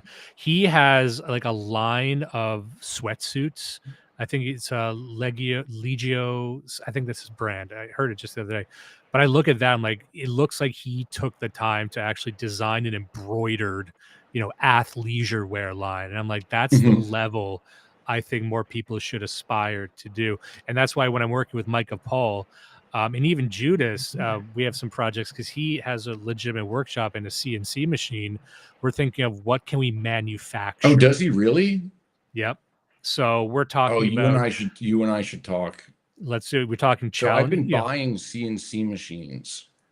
I know it sounds crazy, but I bought a bunch of 5-axis CNC machines. It's a hedge. So what happens in deglobalization times, right? We can't send it all off. If the slopes in China. I heard a really good joke today. What do you call a Chinese guy covered in lube? A slippery slope. Yes, yes, yes, you do. Honestly, you gotta be But pretty racist to like get that. You know, yeah, to your mind too. yes, you do. I'm sorry if your wife is listening. No, hey, she's heard worse in bed. Listen, Okay, so basically, China's not making any shit anymore. Production is coming back home, right? So what does that look like? And this is something our guys can do, and they can win, all right? So basically, a lot of the stuff I'm going to say is going to sound very fucking horrible, right? And it is horrible. And a lot of people are going to get hurt. And it makes me very, very sad because a lot of the stuff that's going to hurt people I care about, like white people, like my people, is going to miss me, right? A lot of the things that are going to hurt them are things that I don't have to worry about and haven't worried about in a very long time. But it doesn't mean a lot of people's lives are going to be very miserable, right? So a lot of suck is going to happen. But after the suck, there is going to be moments of opportunity that you are going to see once in a century deals, right? So like not like once in a lifetime, like once in yours and your kids and your grandkids' lifetimes, right? You're going to see a massive deleveraging, right? So inflation, rich people love inflation. I love inflation. You guys probably hate inflation, and I probably sound like a fucking faggot cocksucker for saying something like that. But let me tell you why. If you own assets, right? Like, let's say I own a bunch of stocks, right? I own percentages of companies, right? I own real estate. I own, what other dumb shit do I own? Like a lot of precious metals, and I mean, cars are a terrible investment, but stuff like that. Things that you can touch. When inflation happens, right, all that happens to those assets is they just increase in price, right? So inflation hurts poor people because everything at the store costs more. But if you already have a bunch of shit, all that means to you is just everything that you have got worth more. So rich people love inflation. They fucking love it. And don't let them tell you that they don't. What rich people are terrified of is deflation, right? Deleveraging. So you want to make a rich person fucking stroke out. Tell them that, you know, what if assets globally delever by, I don't know, 50, 60%, 70%? Because that's what's going to happen, right? So all of the fucking kind of how inflation hurts you guys, something is about to happen, right? Because when you explode, basically all of this fake inflation is coming from, it's real inflation from fake money. And not just fake money, but fake derivatives built on fake money, right? So you take a fake dollar and then you lever it up 100 times. So it's insane. I think that we're talking about like a $400 trillion bubble of fake money and a $3 quadrillion derivative bubble, right? So all of the prices of everything are fake just because they've been pumped up by this leveraged bubble that I'm talking about. So when this fucking thing pops, all of a sudden, everything is going to be on fire, right? So you're going to see a 90% off sale on all assets. And it's only going to last for about 2 or 3 years. But let's say, I don't know, you didn't buy a house, you didn't get into a bunch of student debt, right? And you're able to borrow against your own collateral. This is another thing that pisses me off. Everyone in our fucking circles tells everybody to get out of debt. That's poor people financial advice, right? That's what that is. You go tell a rich person to get out of debt, and they'll fucking laugh at you and tell them to never talk to you again.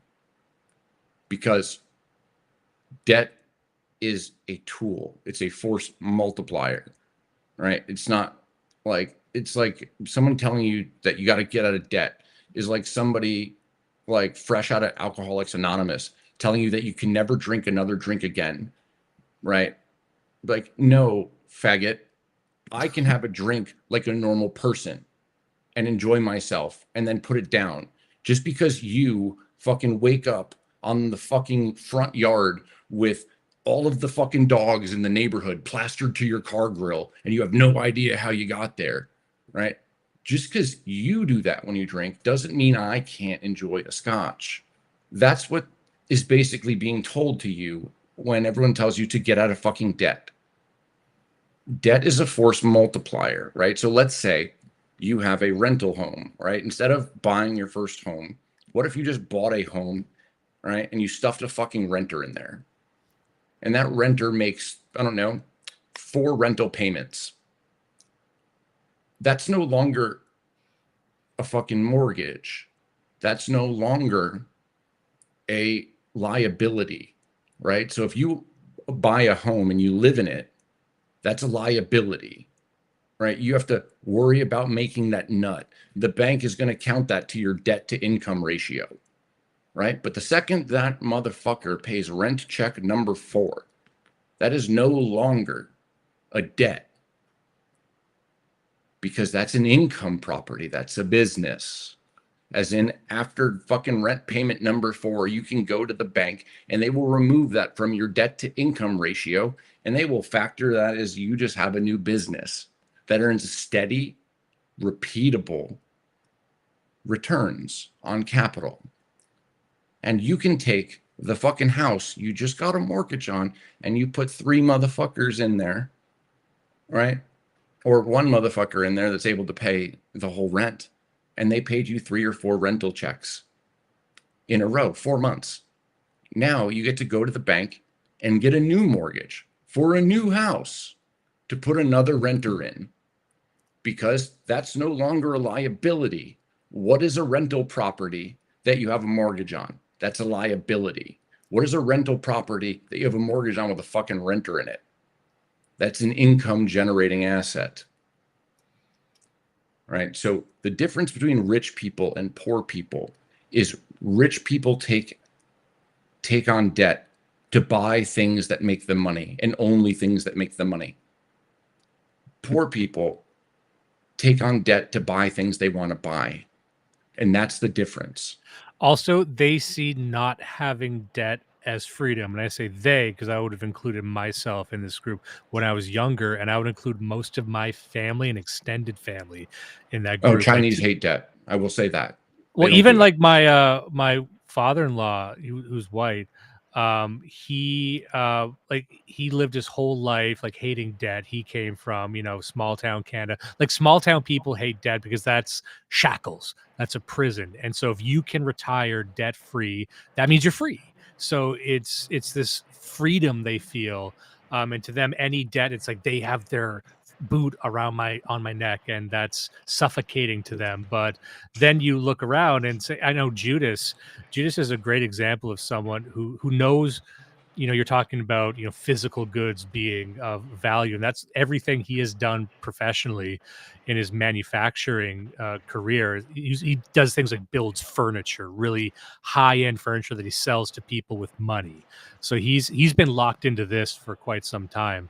But Judas, he understands, it's like, if I'm going to spend money, I want to spend someone else's money. Like, why would I Bingo. like save up my money and then assume Bingo. all of the risk, which takes longer and it's worse for me?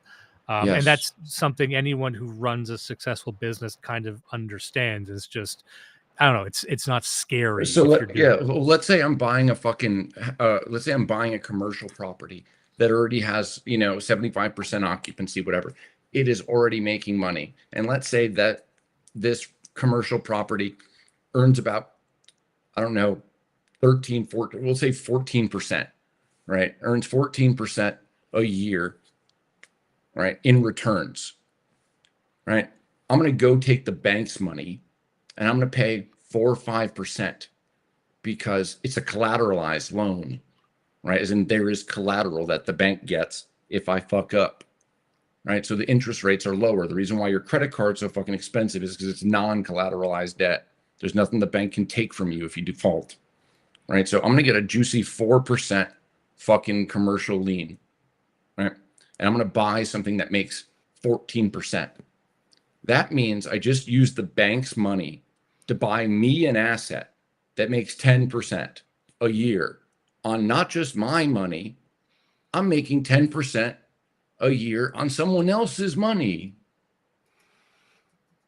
And then when it's done paying that 4% plus me, my money, my 10% off of an asset that I didn't put any money in and the bank did, right? So I'm basically getting 10% on $1 million or whatever I bought that property for free. I put $0 in. I made the bank put their money in.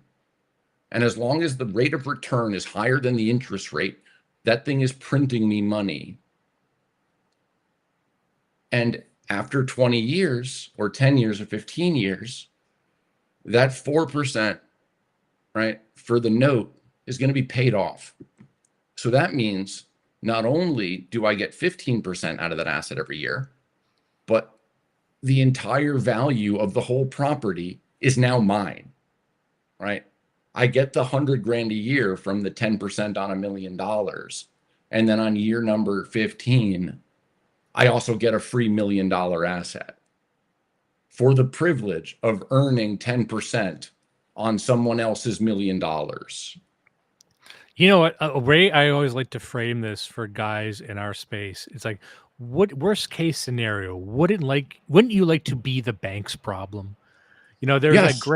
a great line. I forget who said. I think it was that Rich Dad Poor Dad guy who got famous for just basically credit maxing, as Sam High would say, which is like, Well, if so he learned credit maxing from rich guys, because yeah, what he put in a book, everybody has known. yeah, he said, you know, if I owe the bank $1 million, that's my problem.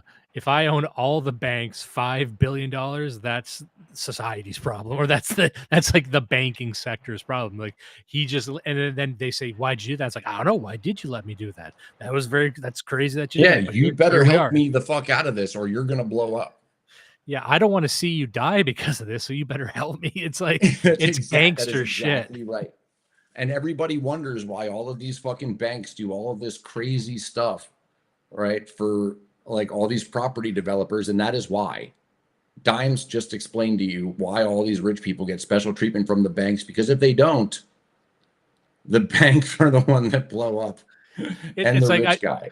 to all the right wing dissidents listening to this, all I have to say is, wouldn't you like to feel like a financial hand grenade? Wouldn't that feel good to walk into a Yeah. room and you're just Like, covering bombs? Like, yeah, I should be a get more rich guy money. with a suicide vest. Yes, that's the best way to look at it. Now everyone's like, yeah, I want to do that. I've always wanted to do that. Okay, here we go. Well, let me give you a better example. One that's a practical example that everyone can do, and it doesn't have to involve buying property, right? This is what I do, or my banker does for me, right?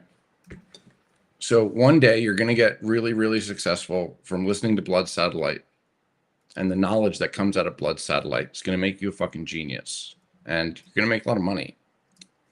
And then banks are going to come and try and fellatiate you aggressively in public, right? Just humiliating themselves to get you to put your money in their bank.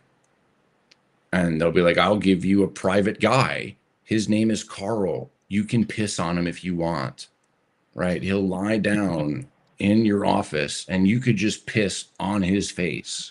Like he's yours to do whatever you want with. He's a human object. His name is Carl. And he'll be your private banker. And whenever you have a bad day, you can just beat the shit out of him. Just, you don't kill him, but you can beat him near to death, right? If you kill him, we have to pay a fucking life insurance policy and whatever, right? So when you make a lot of money and you get a private bank account, which is different than regular bank accounts because it basically allows you to do leverage inside your own account, which is a nice little thing, right? And if you do ever listen and you get enough fucking money, whatever, go to JP Morgan. Like literally nobody else does it, like fucking them. But basically what happens is, so let's say you have $1 million, right? You're going to have more than $1 million. I think the minimum is like 25, but one is easy for math. So let's say you have $1 million and your banker is putting them, or your E-Trade account, right? If you're wondering like, how the fuck is this relevant to me, Scrooge McDuck cocksucker? You can do this with stocks. You can do this in your E-Trade account. By the way, E-Trade is also a bank. So if you're like an overseas guy, you want to do some really fucking clever accounting, have E-Trade be your bank. And I'll explain why later if I remember. But trust me, there's a lot of other people online that'll tell you. I will say, though, we've been going for around 2 hours and 50 minutes. I do need to get going soon, unfortunately. So let's get this point. Let's pivot to the consciousness. But when you invest in stuff, take a little bit of leverage, right?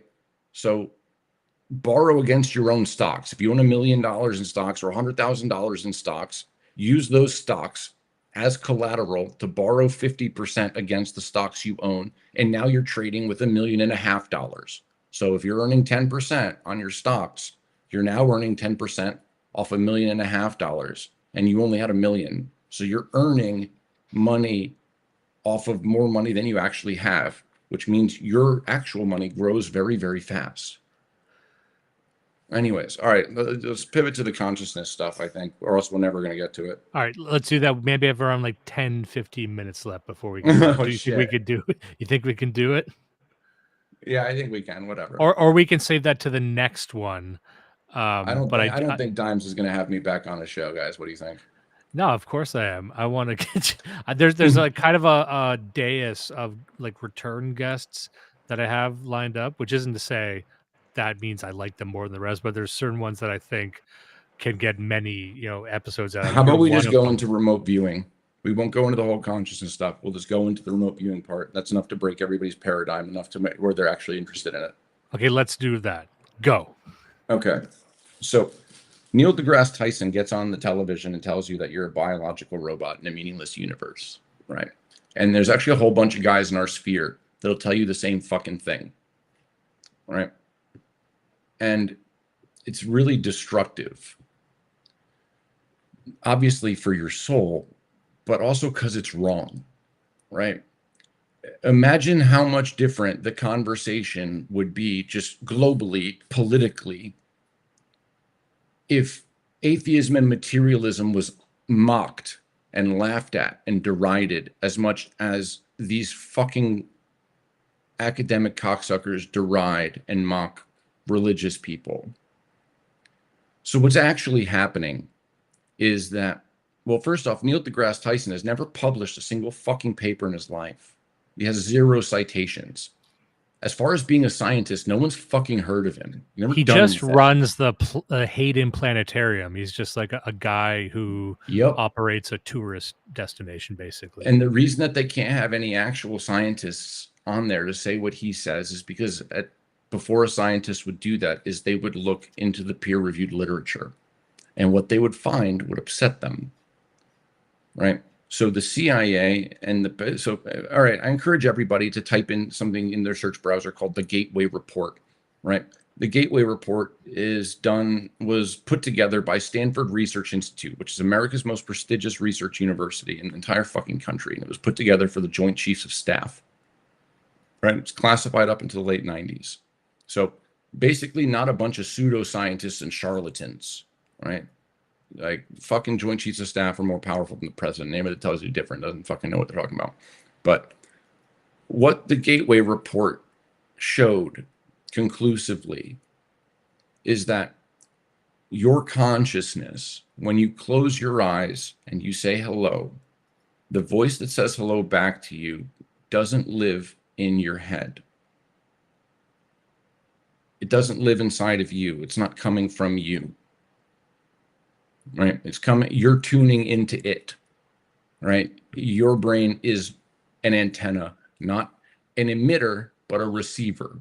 And to give you an example, I don't know what the radio stations are like in Canada, but if you're from fucking New York, this will fucking make you laugh. But let's say I'm tuned into WJRR Real Rock 101.1, and Dimes, because he likes nigger music, is tuned into 101.9 hot, 101.7, right? So hot 101.7. I'm listening to the Breakfast Club. He's listening to the Nigger Club. And Dimes and I are listening to entirely different genres of music. We have different commercials. We have different DJs. Our entire lived experience is entirely different. But Dimes and I are only a fraction of a fraction of a fraction of a hertz difference on the same fucking radio spectrum, right? So you have one big, because everyone goes, well, how can consciousness be outside? Right? What our heads like? What is? Are we all like? We would all just be listening to this. We'd all just be the same thing. No, you're not. Right? So basically, we're all tuned into the same radio waves. We're just tuned into slightly different frequencies, each our own. And you could say this sounds crazy, or my fucking book says this, but you'd be wrong, because this Gateway report started something called the Remote Viewing Project.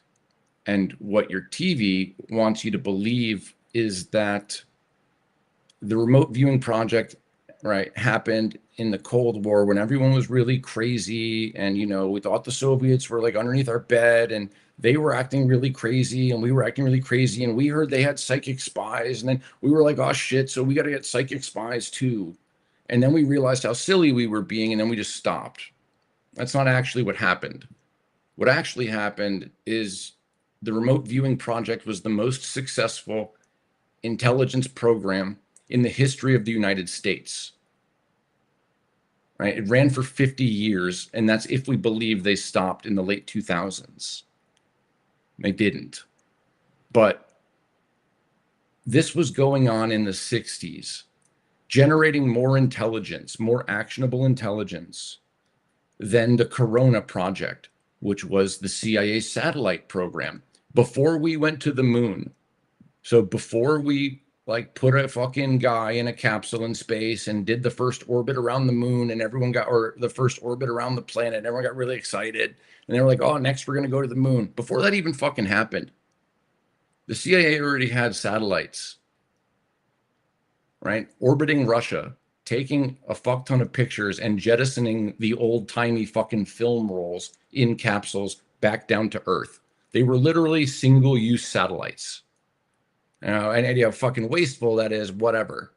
But the Soviets didn't know satellites fucking existed, so they weren't hiding from satellites.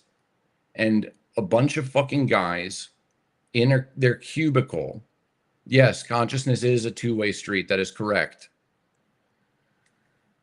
A bunch of guys in a cubicle in Langley could close their eyes and get better intelligence than our entire fucking secret satellite program. In fact, it's the most successful intelligence program in human history, both civilian and military intelligence. They ran parallel programs. One was Stargate, which is the CIA's. The other one was fucking barbecue or something grill, right? It was the DOD's.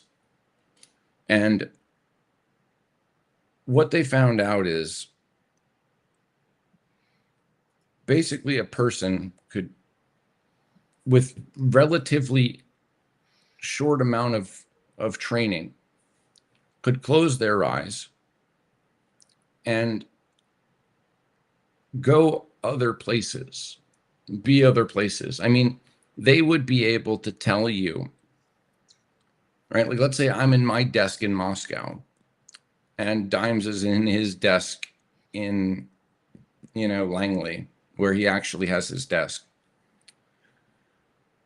And he could be looking over my shoulder, reading what I'm writing. He would be able to tell you what my office smelled like, what the lighting was like in my office, what color pad of paper I was writing on. And he's in Langley, he's not in Moscow. So what does that tell us? Right? Without going into any of the other stuff, I'll save it for next time. But what that tells us, and I mean, this is not like me saying it. This is like 120 some odd peer-reviewed papers done in about a dozen different laboratories on 4 continents. So you can believe it or not fucking believe it, whatever, it doesn't really matter to me. Right? But just know that Neil deGrasse Tyson is fucking lying to you. And anybody that tells you, right? That you're just a biological robot in a meaningless universe is being fucking more unscientific than they're pretending you're being, right? So basically, it tells you that Dimes' consciousness, the thing that says hello when he closes his eyes and he says hello, what says hello back to him, not only doesn't live inside of his ears, but it doesn't even have to be in the same place that he is, right? So if Dimes' body is in Langley and Dimes' consciousness is in fucking Moscow, what does that tell us? It tells us a couple things. It tells us that consciousness is a non-local phenomenon, as in the body and the conscious mind don't have to be in the same place at the same time. And if that's true, that means they're not really connected, are they? No, they're not. So if Dimes' consciousness doesn't have to be in the same place as his body, what if his body dies? Right? If it can be in a different place than his physical body, how important is that physical body to Dimes' consciousness? Obviously, they're not attached to the hip. They don't have to fucking go the same places.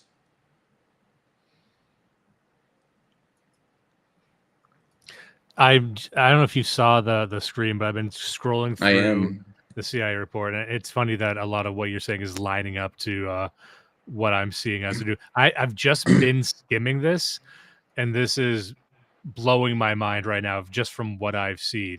So details. go to a website called the Government's Attic.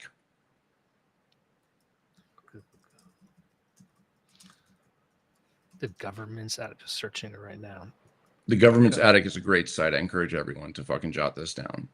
We live in the age of fucking computers. Don't jot it down. Just copy and paste that shit. Okay. Now you're going to go to the search bar. It's powered by Google, but it's not actually using Google. It's just literally running the algorithm locally. You're going to type in remote viewing. Or, yeah, remote viewing is fine. So I got NSA admin processing file for FOIA request. Scroll. Here, I'll do it with you, because we can actually go find the NSA, the Department of Defense's training manuals on how to do this. So now imagine if a bunch of Jews were going to do something terrible.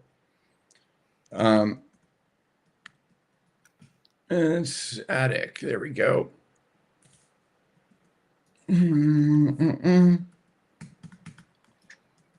And a bunch of our guys, some autists in their fucking pajamas in, wherever they live, could close their eyes and they would know exactly what they're doing beforehand. And instead we just started, making memes, making fun of the thing that they were about to do. Well, now they can't fucking do it. Right? This stuff is being used against us on a day-to-day basis, and we do ourselves a tremendous disservice pretending it's not real. Like, we're gonna go fucking LARP as fucking vitalist bodybuilder pirates, but we're not actually gonna go look at the fucking tools that are being used against us on a daily basis. And what frustrates me is that I encounter this coming from a lot of different sectors in our space. There's a lot of people who tell you that certain topics aren't worth looking into or they're not serious. And one thing that we like to highlight on our show is that all of it's relevant. And we saw this during COVID.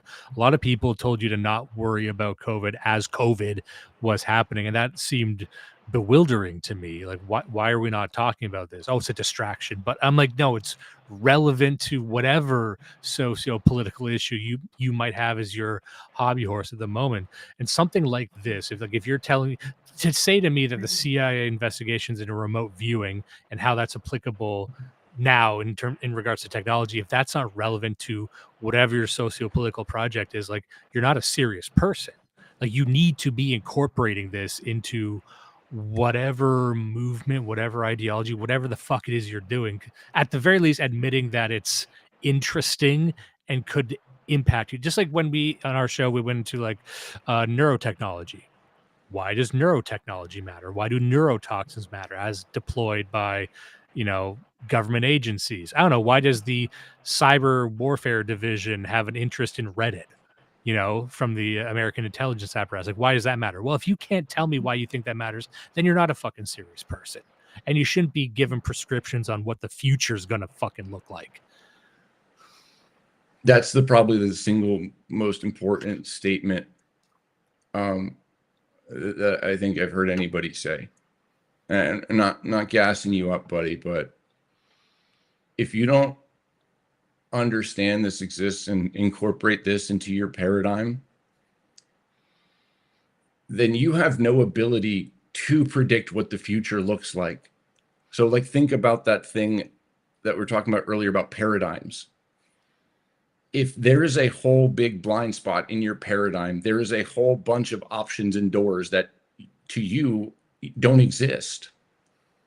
But to the person that knows that they exist, they have a whole bunch more options than you, right? Their fucking piece on the game board gets to move in a bunch of different directions that you don't know exist.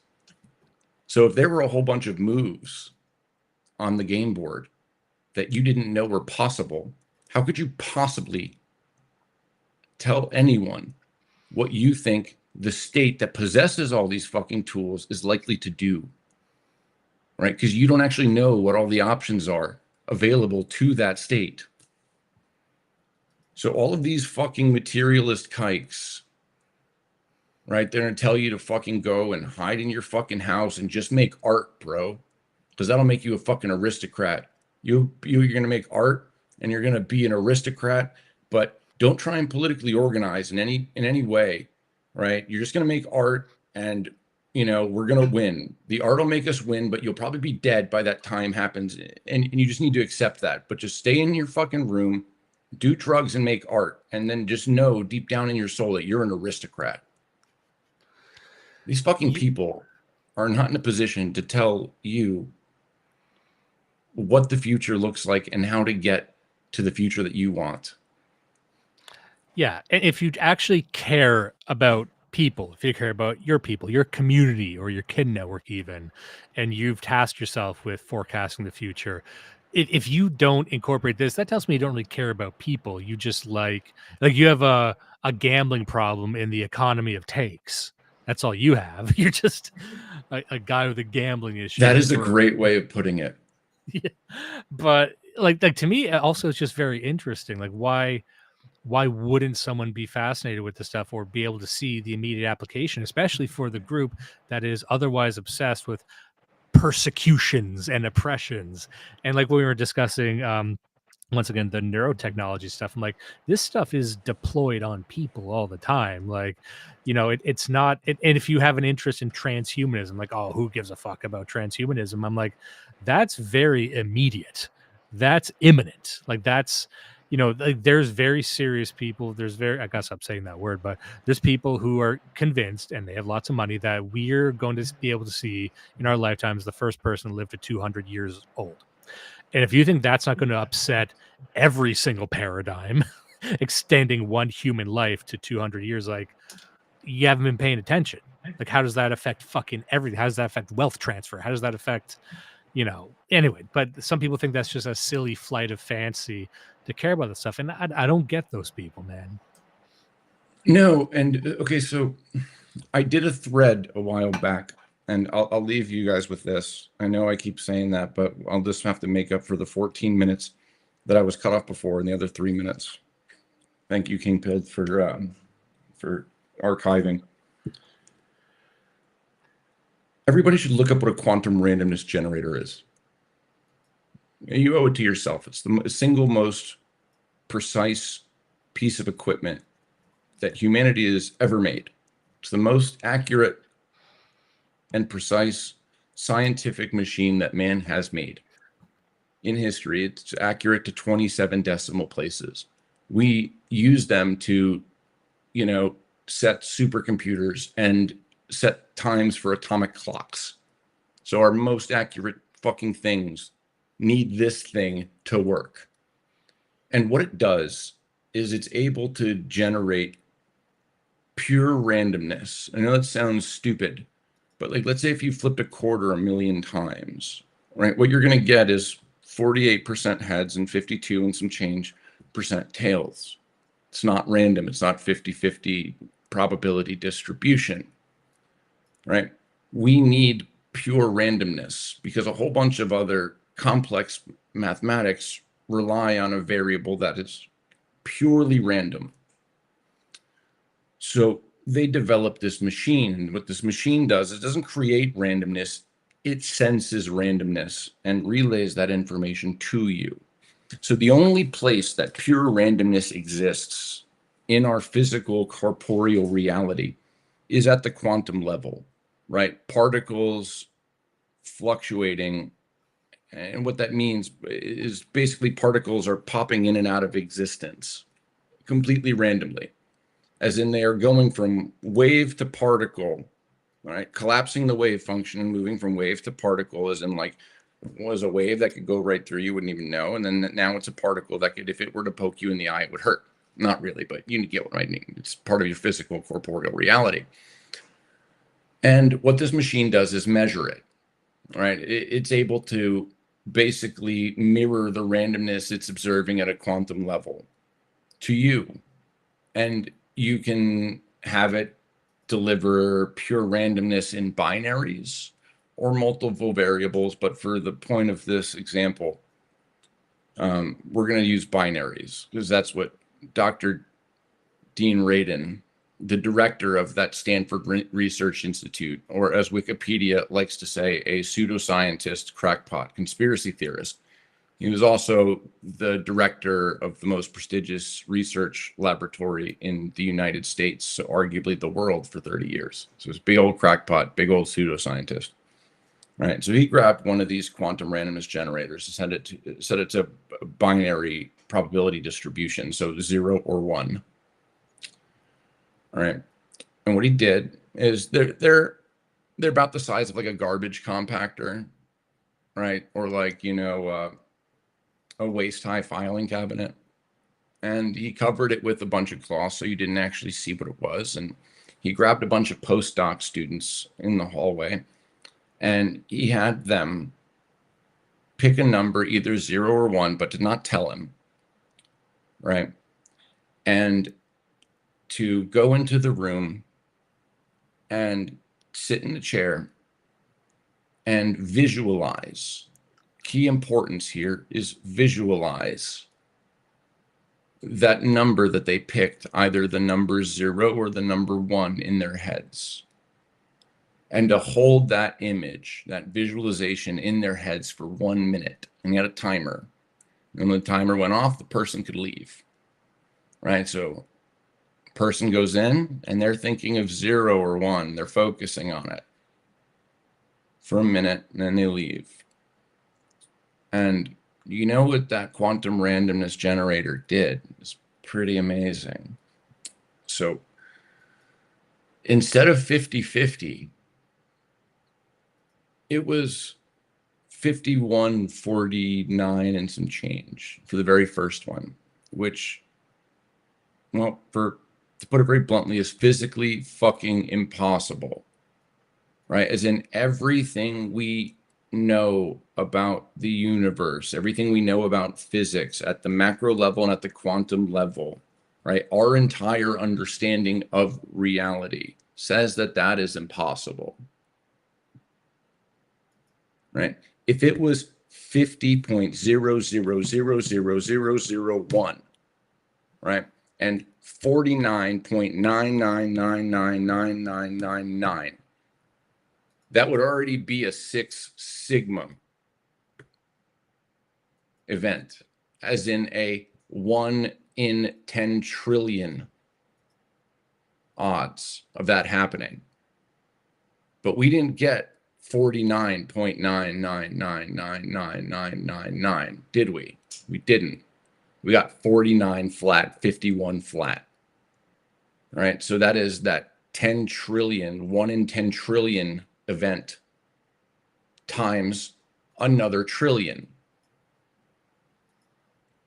So we have a 1 in a trillion times a trillion chance just happened. And not only did it happened with every fucking person that walked in that room. Sometimes it was 4852. And then he brought 3 people in at once, had them all meet outside and amongst themselves pick a number 0 or 1. And then they went in there and then they did the exact same thing that the single person did, but just 3 of them at the same time, all with the same number. And you would think that you would get 4753, but you didn't. You got 4258. As in, they're literally bending the reality that not just they live in, that all of us live in. Right? They are changing in real time by focusing on it. Real particles either popping in over here or way over here. And they're able to steer what is a just random fluctuation of the universe we live in, right? So it's not just that they're controlling this tiny little subatomic particle. That's not the point, right? Because if they were focusing their intention on something else, it would have been something else that bent, right? They just happen to be focusing on it on a quantum randomness generator because that's the most precise piece of equipment that we have. And if we could flag it on that, then really the effect is inarguable. But what's actually happening is, imagine that coin toss again. What these people focusing their minds on a 0 or a 1 would be like getting a whole bunch of people, like a football stadium of people flipping quarters. And you close your eyes and you can make every fucking quarter in that stadium do heads 10 times in a row. And you could change your mind. And then you focus on tails. And you can make every fucking coin in that stadium flip tails 10 times in a row. That is effectively what is happening. Literally, that's the same math as what was happening. So what you focus your intention on, and you could say this is, oh, well, what about this freak lab, whatever. This study has been replicated in 130 labs on 4 continents, right? It's got 20 different peer-reviewed papers and about 3,000 citations. And not only that, they're able to make this effect work remotely. As in, I can fucking make Dimes's thing in Canada. I can make his QRG twist up into knots here in Florida. The phenomenon is non-local. As in, I can affect randomness, right? As in like probability distributions. So like, let's say if some, I don't know, some evil kike is doing a plot, right? That fucking plot has probably got a dozen or 2 dozen or 5 dozen things that all need to fall into place for that plot to work out successfully, right? A whole bunch of coin tosses have to happen in a row for that thing to work out. And you're telling me I can sit in my fucking pajamas in my house and now I get to decide how those coin tosses work out. And you're telling me and my friends can organize and do this simultaneously together in a decentralized fashion all across the fucking country or the planet or the hemisphere. You mean I now have the tools to get a couple 100,000 of my fucking friends to all focus on the same thing, and that thing is called fucking you up. And a bunch of fucking faggots are going to tell me that this isn't important. This isn't something I should be focusing my time on. You know what? I actually think that is the perfect place It is. to end this. I really like that. And I'm actually very happy that we stuck with it because I didn't think we would be able to get in this topic as deep as you're able to take it. And we could spend a lot of time on this. And it actually is something I would like to revisit and probably revisit on the show because, like I said, we mentioned quantum computing, but we've never really dived too much into it or its connectedness to other topics. But we have to leave it there. I think that's a great place to end this. Yeah. And I got your Twitter and your X here at the bottom of the screen. I want to know if you had any other plugs or appearances coming up or anything else you would like to leave us with. No, if you want to, I know our friend King Pill just listened to. It probably took him a while, but if you want to know a bit about this consciousness thing in detail, there is an account called Space Age Maximalist. It's a very fucking brilliant young man and is a legit rocket scientist. Him and I go deep on this topic it took us 3 weekends to do because he wanted to do it and like really do it. So him and I go through everything. Right. Yeah. So it turns out like magic is real. I don't even mean to like drop that and just say that, but let's put it this way. The Defense Department thinks it's real and they operationalize the technology, which means they use it in the field. So you can think magic is silly, but fucking people that blow people up think it's not. And let me just say this. We are going to have Space Age Maximalist on the show. We have been scheduling interviews for when I get back from my trip, but he is on the lineup in the immediate future, maybe not the next one, but the one after that. And we are going to get into some of his theories on the, I guess it's called the nature of the universe and how not specifically the consciousness thing, but how this would feed into that. No, him and I basically hammered out what he dug up. So everybody that talks about this gets ostracized. Like they just get pushed into nonsense. And fucking thank God for fucking white boy autism. God damn it.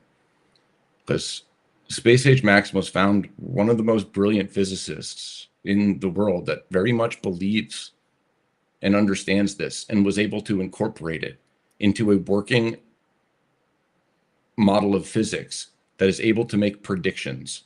And that's how that's how a theory becomes a law, right? You basically have a theory that you think how things work, and then you make a bunch of predictions. And when those predictions start coming true, it's no longer a theory anymore. And this should be front page news. But yeah, if that's what you're talking about with space, that's fucking fantastic. Because he basically found the science to back up what the fucking piles of 4,000-year-old text I surround myself with. Right? Basically, what he's showing you is the same thing the fucking Greco-Egyptian magicians, the Magi, were showing you 4,000 years ago. That is a perfect place to end this, and we're going to talk about that. So you should check out his podcast. I did a 3-part series on consciousness with him and whatever. That's the only thing I think I have to plug. I don't think I've talked about this particular topic with anybody else but him and you. And you know what? I'll link that in the description once I get this reposted in the morning. Stormy, thank you so much for taking the time to sit down with me today. I knew this would be a great talk. Hey man, sorry for all the technical issues, dude.